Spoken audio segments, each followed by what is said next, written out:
ലൈഫിൽ politics influence ചെയ്തില്ലെങ്കിൽ politics നമ്മുടെ ജീവിതത്തെ ഇൻഫ്ലുവൻസ് ചെയ്യേണ്ടി വരും. അതൊരു വലിയൊരു കോട്ടാണ്. അത് ലെനിൻ പറഞ്ഞാന്ന് തോന്നുന്നു. You don't interfere in politics, politics will interfere in your life. എതിരെ നമുക്ക് എന്തെങ്കിലും ചെയ്യാൻ ഇതിനെ പോലുള്ള ടെക്നോളജിയെ കൊണ്ടാണ് സാധിക്കുള്ളൂ. അപ്പം നമ്മൾ ഇതിൽ കൂടുതലായിട്ട് ഇൻവെസ്റ്റ്മെന്റും നമ്മുടെ കൊച്ചു പിള്ളേർ യൂത്ത് ആയാലും ഇതിനെപ്പറ്റി പുതിയ കാര്യങ്ങൾ ഇതിനെപ്പറ്റി ചെയ്യാനും തുടങ്ങിയിട്ടുണ്ട്. പല കമ്പനികളായിക്കോട്ടെ അവരുടെ 70% വർക്ക് ഫ്ലോയിലൊക്കെ ഈ ഒരു ഇൻക്ലൂഡ് ചെയ്തിട്ടുണ്ട്. ഇതെല്ലാം മുന്നോട്ട് വയ്ക്കുന്ന ഒരേ ഒരു ചോദ്യം തന്നെയാണ്, നമ്മൾ ഈ കോളേജിൽ പോണതും അതുപോലെ തന്നെ ഈ ഒരു ജോലിക്ക് വേണ്ടി ഡിഗ്രി എടുക്കുന്നതും എന്തെങ്കിലും ഉപയോഗമുണ്ടോ?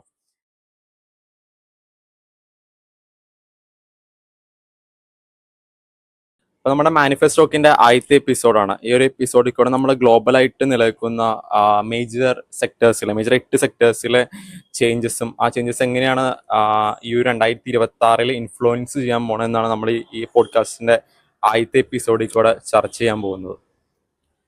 2025 എഐനെ പറ്റി പറയാനുള്ളത്, എല്ലായിടത്തും പ്രാപകമായി ഉപയോഗിക്കാൻ തുടങ്ങി. 2025 എഐ കൂടുതൽ സ്കെയിലബിളായി. സ്കെയിലബിൾ എന്ന് വെച്ചാൽ ഓരോരോ കമ്പനികൾ, ഇതായത് ഇപ്പോൾ പൊളിറ്റിക്സിലായാലും എഡ്യൂക്കേഷൻ സെക്ടറിലായാലും ഇപ്പോൾ നമ്മുടെ ആരോഗ്യ മേഖലയിലായാലും ഇത് കൂടുതലായിട്ട് പ്രാബല്യത്തിൽ വന്നിട്ടുണ്ട്. കൂടാണ്ട് ഇത് 80% ജനങ്ങൾ ഇത് ഉപയോഗിക്കേണ്ടെന്നാണ് റിപ്പോർട്ടുകൾ പറയുന്നത്. ഇതിലൂടെ കുറേ യുവജനങ്ങൾക്ക് കൂടുതൽ സാമ്പത്തികമായി മുന്നേറാനുള്ള വഴിയുണ്ടായിട്ടെന്നാണ് ഒരു റിപ്പോർട്ട് വന്നത്. ആയതോടുകൂടി ചാറ്റ് GPT, ഗൂഗിൾ ജെമിനി, ഗ്രോക്സ് പോലത്തെ സർവീസുകൾ നിങ്ങൾക്കറിയാമല്ലോ. അപ്പോൾ അതിൻ്റെ എല്ലാം ഫ്രീ ആയിട്ടുള്ള സർവീസുകൾ ആൾക്കാർ കൂടുതൽ യൂസ് ചെയ്യാൻ തുടങ്ങി. അപ്പോൾ അതിലൂടെ ഭയങ്കര ഹെൽപ്ഫുൾ ആയിട്ടുള്ള കാര്യം എഡ്യൂക്കേഷനിലാണേലും വർക്കിൻ്റെ കാര്യത്തിലാണേലും അവർക്ക് കൂടുതൽ എളുപ്പമാക്കി കൊടുത്തു. അതുമാത്രമല്ല, ഈ ഇപ്പോൾ 2026 തുടക്കത്തോടു കൂടി ആണ് AI കൂടുതലായിട്ട് ഫോറിൻ കൺട്രീസിലുള്ള AI സർവീസുകളും, അതായത് ഇപ്പോൾ AI ഓട്ടോമാറ്റിക് കാറ്, ടെസ്ല പോലത്തെ കമ്പനികൾ, അവരുടെയൊക്കെ സർവീസും പ്രൊഡക്ഷനും കാര്യങ്ങളൊക്കെ ഇന്ത്യയിലേക്ക് കൂടുതൽ കൊണ്ടുവരുന്നുണ്ട് എന്നാണ് അറിയാൻ കഴിഞ്ഞത്. ഇതിപ്പോൾ നമ്മുടെ ജിയോ പൊളിറ്റിക്സിലാണെങ്കിൽ തന്നെ എഐക്ക് വലിയൊരു പങ്കുണ്ട്. കാരണം യുദ്ധത്തിനാണെങ്കിലും തന്നെ ഇപ്പോൾ ചൈനയും അമേരിക്കയും ഒക്കെ ഇസ്രായേലും ഒക്കെ ഇത് യൂസ് ചെയ്യുന്നുണ്ട്. ഇത് വലിയൊരു അഡ്വാൻറ്റേജ് ആണ് ഈ നമ്മുടെ ഇനിയുള്ള കാലത്തേക്ക് ഇത് വരുമ്പോൾ. എന്താണ് നിങ്ങൾക്ക് അതിനെപ്പറ്റി പറയാനുള്ളത്? ഇപ്പൊ ജർമ്മനി ആയിക്കോട്ടെ, ജർമ്മനിയില് അവര് പ്രഖ്യാപിച്ചേക്കണത് USA വെല്ലുവിളിച്ചിട്ടുണ്ട്. അവരുടെ ആ ഒരു യുദ്ധത്തിന്റെ ആ ഒരു ടെക്നോളജിക്കലായിട്ടും അതുപോലെ വേറെ ആർമിയുടെ സ്ട്രെങ്ത് പരമായിട്ടും അവര് കുറച്ചും കൂടെ മികച്ചു വരുന്നുണ്ടെന്ന് ഇപ്പൊ US ജർമ്മനി വെല്ലുവിളിച്ചിട്ടുണ്ടായിരുന്നു.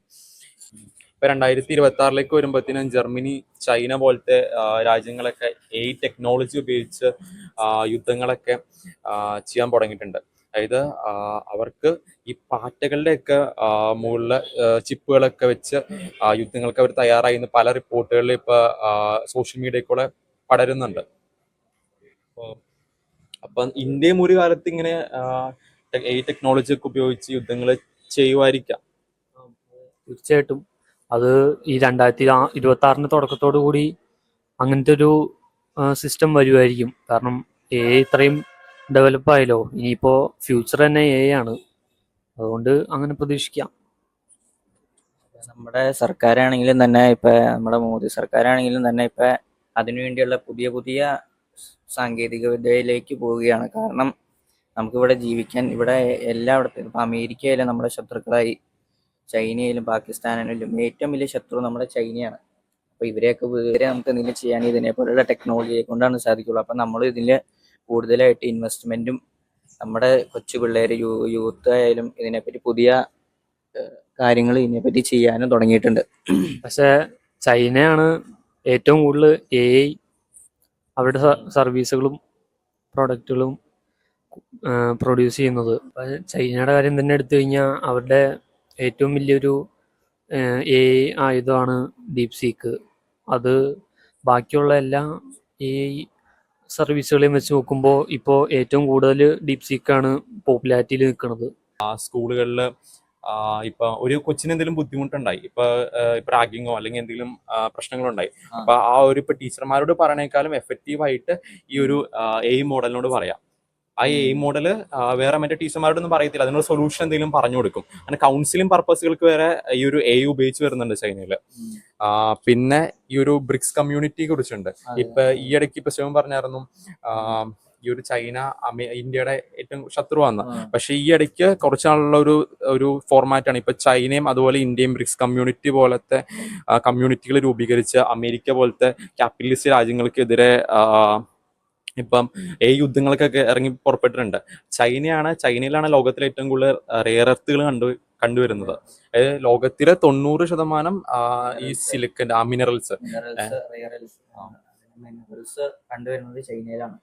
അതുകൊണ്ട് അവരാണ് 90%, അവര് തന്നെയാണ് ഈ 90% ഗ്ലോബലിലേക്ക് കൊടുക്കുന്നത്. ഇപ്പൊ തായ്വാനാണെങ്കിലും അമേരിക്കയ്ക്കാണെങ്കിലും ഇന്ത്യക്കാണെങ്കിലും ജർമ്മനിക്കാണെങ്കിലും ജപ്പാനിലാണെങ്കിലും ഇവരാണ് ഈ അയച്ചു കൊടുക്കുന്നത്. കാരണം ഇത് വെച്ചാണ് ഈ ടൊയോട്ടോയുടെ കമ്പനിയുടെ ചിപ്പുകൾ, ചിപ്പ് സെറ്റുകൾ ഇതൊക്കെ ഉണ്ടാക്കുന്നത് ഈ റെയർ എർത്ത് മിനറൽസ് വെച്ചിട്ടാണ്. ഇപ്പൊ ഇപ്പൊ എൻവിഡിയ പോലത്തെ കമ്പനികളായിക്കോട്ടെ, ചിപ്പ് നിർമ്മാണ മേഖലയിൽ ഏറ്റവും കൂടുതൽ വികസിച്ചൊരു കമ്പനിയാണ് എൻവിഡിയ. ഇപ്പൊ ഇന്ത്യൻ എക്കോണമി ഏകദേശം 4 ട്രില്യൺ. അതിനേക്കാൾ കൂടുതൽ ഈ ഒരു ഇന്ത്യൻ എക്കോണമിയുടെ ജി ഡി പിനേക്കാൾ കൂടുതൽ ഇൻകം ജനറേറ്റ് ചെയ്യുന്ന കമ്പനിയായി മാറി എൻവിഡിയ ഈ ഒരു ചിപ്പുകളെ ഡിസൈൻ ചെയ്യുന്നത് മാത്രമുള്ളൂ. ആ ചിപ്പുകള് ഈ ഒരു മാനുഫാക്ചർ ചെയ്യുന്നത് ചൈനയിലെ തായ്വാനിലെ ഒരു കമ്പനിയാണ്, TSMC എന്ന് പറഞ്ഞ കമ്പനിയാണ്. അപ്പൊ ഈ ചൈന ഇല്ലെങ്കിൽ ഈ അമേരിക്കയിലെ ചിപ്പുകൾ പോലും വർക്കാവത്തില്ല. അപ്പം അതുകൊണ്ടാണ് ചൈനക്കെതിരെ പല രാജ്യങ്ങളും യുദ്ധങ്ങൾക്ക് പോലും പോകാത്തത്. അമേരിക്ക പോലത്തെ രാജ്യങ്ങൾ യുദ്ധങ്ങൾക്ക് പോലും പോകാത്തത്. അത് മാത്രല്ല, ഇപ്പോ നിങ്ങൾ ശ്രദ്ധിച്ചിട്ടുണ്ടാവും, റാമിനും SSD ഒക്കെ നല്ല വില കൂടിയിട്ടുണ്ട്. ഇതൊക്കെ പ്രൊഡക്ഷൻ മെയിൻ ഘടന വഹിക്കുന്നത് ചൈന തന്നെയാണ്. അപ്പോൾ അതൊക്കെ ഒരു കാരണമാണ്. നമ്മുടെ ദൈനംദിന ജീവിതത്തിൽ ഒത്തിരി സ്വാധീനം ചെലുത്തുന്നുണ്ട്. ഇപ്പൊ പല കമ്പനികളായിക്കോട്ടെ, അവരുടെ 70% വർക്ക് ഫ്ലോയിലൊക്കെ ഈ ഒരു ഇൻക്ലൂഡ് ചെയ്തിട്ടുണ്ട്. ഇതെല്ലാം മുന്നോട്ട് വയ്ക്കുന്ന ഒരേ ഒരു ചോദ്യം തന്നെയാണ്, നമ്മൾ ഈ കോളേജിൽ പോണതും അതുപോലെ തന്നെ ഈ ഒരു ജോലിക്ക് വേണ്ടി ഡിഗ്രി എടുക്കുന്നതും എന്തെങ്കിലും ഉപയോഗമുണ്ടോ? ഇപ്പൊ ഞാൻ തന്നെ ഇവിടെ എഞ്ചിനീയറിംഗിലാണ്, MA എഞ്ചിനീയറിംഗിലാണ് പഠിക്കണത്. ഇപ്പൊ ഞാൻ മെക്കാനിക്കലാണ് പഠിക്കണത്. അപ്പൊ അത് പഠിച്ചിട്ട് എന്തെങ്കിലും ഉപയോഗമാണോ ഞങ്ങൾക്ക് അറിയത്തില്ല. കാരണം ഇപ്പൊ ഞങ്ങളുടെ പല സെക്ടേഴ്സിലും തന്നെ ഞങ്ങൾ റീപ്ലേസ് ആവണം. ഇപ്പൊ ആർട്ടിഫിഷ്യൽ ഇന്റലിജൻസിന്റെ കോഴ്സ് ഉണ്ട് നമുക്ക് പുതിയതായിട്ട്. ഇപ്പോ കോളേജുകൾ MA യിലാണെങ്കിലും തന്നെ ഉണ്ടല്ലോ. തന്നെ ഇപ്പൊ പറഞ്ഞനുസരിച്ച് 40% ജോലിയെങ്കിലും നമ്മുടെ ലോകത്തിന്റെ ഇപ്പൊ കളഞ്ഞിട്ടുണ്ട്. അതിനെ കൂടുതൽ പ്രതിഷേധവും ഉണ്ടായിട്ടുണ്ട് ജനങ്ങളുടെ ഭാഗത്തുനിന്ന്. പക്ഷെ നമ്മൾ പുതിയ പുതിയ ടെക്നോളജിയിലേക്ക് പോകുമ്പോഴും ആൾക്കാരുടെ ജോലിയാണ് കളയുന്നത്. എന്ന് പറയുമ്പോൾ ഏറ്റവും കൂടുതൽ നമ്മുടെ സാധാ ആൾക്കാർ ഉപയോഗിക്കണ അങ്ങനത്തെ ഒരു കാര്യമല്ല ഇത്. കുറച്ചുകൂടെ കൂടുതലായിട്ട് ആൾക്കാരുടെ ജോലി സാധ്യതകൾ കളയണതും അതുപോലെ തന്നെ അവരുടെ വരുമാനം ഇല്ലാണ്ടാവുന്ന തരത്തിലുള്ള കാര്യങ്ങളാണ് കുറച്ചുകൂടെ ഡേഞ്ചർ ആയിട്ടുള്ളത്. അതായത് ഇപ്പോൾ റിസപ്ഷനിസ്റ്റ് ആയാലും അവരുടെയൊക്കെ വർക്ക് കുറഞ്ഞുകൊണ്ടിരിക്കുകയാണ് AI ഉള്ളതുകൊണ്ട്. അതുപോലെ തന്നെ ഈ ഓരോ കമ്പനിയിൽ മാനുഫാക്ചറിങ് പ്രൊഡക്ഷൻ എല്ലാം മിക്കതും ഇപ്പോൾ AI ഉപയോഗിച്ച് മെഷീൻസിന് വെച്ചാണ് ചെയ്യുന്നത്. അപ്പോൾ അതൊക്കെ ആൾക്കാരുടെ ജോബിന്റെ പെർസെൻറ്റേജ് കുറയ്ക്കും. വാർത്തയും കേട്ടായിരുന്നു, അതായത് ചൈനയില് ഈ ഒരു നൈറ്റ് ഫാക്ടറി ഒക്കെ ഉണ്ടെന്ന്. അതായത് ലൈറ്റ് മൊത്തം ഓഫ് ആക്കിയിട്ട് ഈ ഒരു തൊഴിലാളികളുടെ സഹായമൊന്നും ഇല്ലാണ്ട് ഈ ഒരു മറ്റേ മെഷീൻസ് പാർട്സ് ഒക്കെ മാനുഫാക്ചർ ചെയ്യുന്ന പല കമ്പനികളുണ്ടെന്ന് കേട്ടായിരുന്നു. പിന്നെ ഇപ്പൊ നമ്മള് AI വരുമ്പോ ശരിക്കും പറഞ്ഞാൽ ശത്രുവായിട്ടല്ല കാണേണ്ടത്, അതുമായിട്ട് നമ്മളെങ്ങനെ കൊലാബറേറ്റ് ചെയ്ത് പോവാന്നാണ് പഠിക്കേണ്ടത്. എങ്ങനെ ഉപയോഗിക്കാം, യൂസ്ഫുൾ ആയിട്ട് ഉപയോഗിക്കാം എന്നുള്ളൊരു. ഇപ്പൊ ഒരു 30 വർഷം ജോലി ചെയ്ത ഒരാളെക്കാളും കൂടുതൽ, അത്ര എക്സ്പീരിയൻസ് ഉള്ള ആളെക്കാളും കൂടുതൽ എങ്ങനെ ഈ ഒരു AI ആയിട്ട് കൊലാബറേറ്റ് ചെയ്ത് പോവാം, അങ്ങനത്തെ ആൾക്കാരുമായിട്ടാണ് ഈ ഒരു ആൾക്കാർ ജോലിക്ക് എടുക്കുന്നത്. ഇപ്പോ ഏറ്റവും കൂടുതൽ AI വന്നുകൊണ്ട് നമുക്ക് സ്കില്ലുകൾ ഒത്തിരി ഉണ്ടായി.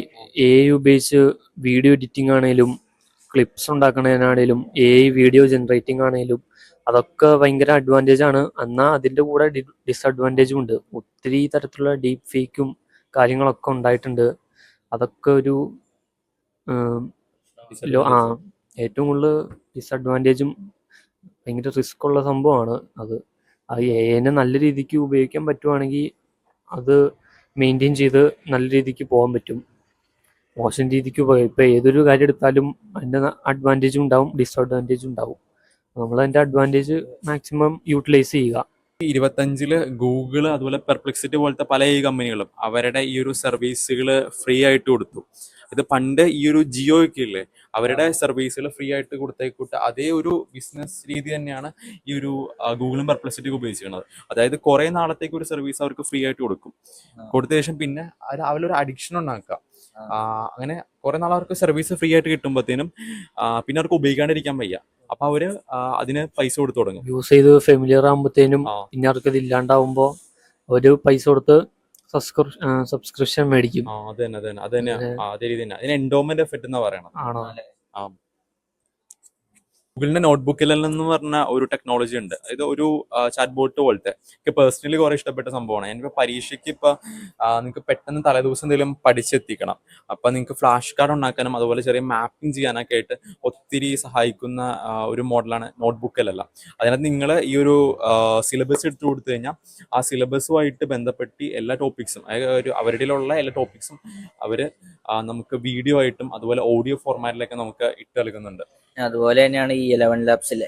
കേട്ടിട്ടുണ്ട്. അതിലാകുമ്പോൾ നമുക്ക് ഇഷ്ടമുള്ള ആൾക്കാരുടെ അതിനും സബ്സ്ക്രിപ്ഷൻ കൂടുതൽ വരികയാണ്. പക്ഷെ ആദ്യമേ അത് വന്നുകൊണ്ടിരുന്നതെന്ന് വെച്ച് കഴിഞ്ഞാൽ ഞാൻ ഫ്രീ ആയിട്ടായിരുന്നു, എല്ലാവർക്കും ഫ്രീ ആയിരുന്നു. ഇപ്പൊ കൂടിയിട്ടുണ്ട്. അത് ഇച്ചിരി യൂസ്ഫുൾ ആണ് എല്ലാവർക്കും. ഇപ്പൊ മുഖം കാണിക്കാണ്ട് ആരെങ്കിലും ചാനൽ തുടങ്ങണമെങ്കിൽ അവർക്ക് അത് യൂസ് ചെയ്യാം. അതൊരു അഡ്വാൻറ്റേജ് ആണ്. ഫ്രീയും ആണ്, വലിയ ഡേറ്റയും ആവില്ല. നമുക്ക് എത്ര മിനിറ്റിൽ ഇപ്പൊ 5000 വേർഡ്സ് വെച്ച് നമുക്ക് റെക്കോർഡ് ചെയ്യാം ഇതില്. അപ്പോൾ ഈ ഫേസ് സ്വാപ്പ് എന്ന് പറഞ്ഞ സംഭവം ഉണ്ട്. വേറെ സെലിബ്രിറ്റീസിന്റെ ഒക്കെ ഫേസ് നമ്മുടെ ഫേസ് ആയിട്ട് സ്വാപ്പ് ചെയ്ത് വീഡിയോ ജനറേറ്റ് ചെയ്യണേ, അതൊക്കെ ഇപ്പോൾ ഭയങ്കര പോപ്പുലർ ആണ്. അതെല്ലാവരും ഉപയോഗിച്ച് തുടങ്ങി. ഫണ്ടിനാണേലും എല്ലാവരും ഉപയോഗിച്ച് തുടങ്ങിയിട്ടുണ്ട്. പിന്നെ പല ഫിലിം ഇൻഡസ്ട്രിയിലാണേലും പുതിയ പുതിയ ജോൺസിനുടെയൊക്കെ ഉണ്ട്. സിനിമയിലും ഇപ്പോൾ മരിച്ചുപോയ ആൾക്കാരെ തിരിച്ചു കൊണ്ടുപോകാൻ ആ ഒരു സംഭവം ഉണ്ട്. വേറെ അത് ഏതൊരു സിനിമ ഇന്നസെന്റിന്റെ ഒക്കെ ഉണ്ടായിരുന്നു. ഇന്നസെന്റിന്റെ ഒക്കെ ഉണ്ടായിരുന്നു. പിന്നെ കുതിരവട്ടം അപ്പുവിന്റെ ഒക്കെ വെച്ച് ഇറങ്ങിയിട്ടുണ്ടായിരുന്നു. പിന്നെ വേറെ ഹോളിവുഡിലെ ഏതൊരു സിനിമയിലും അങ്ങനെ ഉണ്ടെന്ന് തോന്നുന്നു. ഇപ്പൊ ഇവിടെ പോൾ വാക്കർ ഇല്ലാന്ന് തോന്നുന്നു. ഇപ്പൊ തന്നെ സൂരജിനൊരു കോള് വന്നു. നമ്മള് വീഡിയോ റെക്കോർഡ് ചെയ്യുന്നതിന് മുമ്പ് തന്നെ ഒരു എഡ്യൂക്കേഷൻ കൺസൾട്ടന്റ് ആയിട്ട് കോള് വന്നു. എവിടെയാ പഠിക്കണേ, എന്തൊക്കെയാ ചോദിച്ചേ. നമ്മള് അവരെന്തെങ്കിലും ചോദിച്ചു കഴിഞ്ഞപ്പോൾ നമ്മൾ എസ് ഓർണോ മാത്രമേ അവരെ റെക്കോർഡ് ആകത്തുള്ളൂ. ഇപ്പൊ നമ്മൾ എസ് പറഞ്ഞു കഴിഞ്ഞാൽ അവർ അതിനനുസരിച്ച് കുറെ റെക്കോർഡർ ആയിട്ടുള്ള കുറെ സൗണ്ടുകൾ നമുക്ക് കേൾപ്പിച്ചു തരും, പറയും അവര്.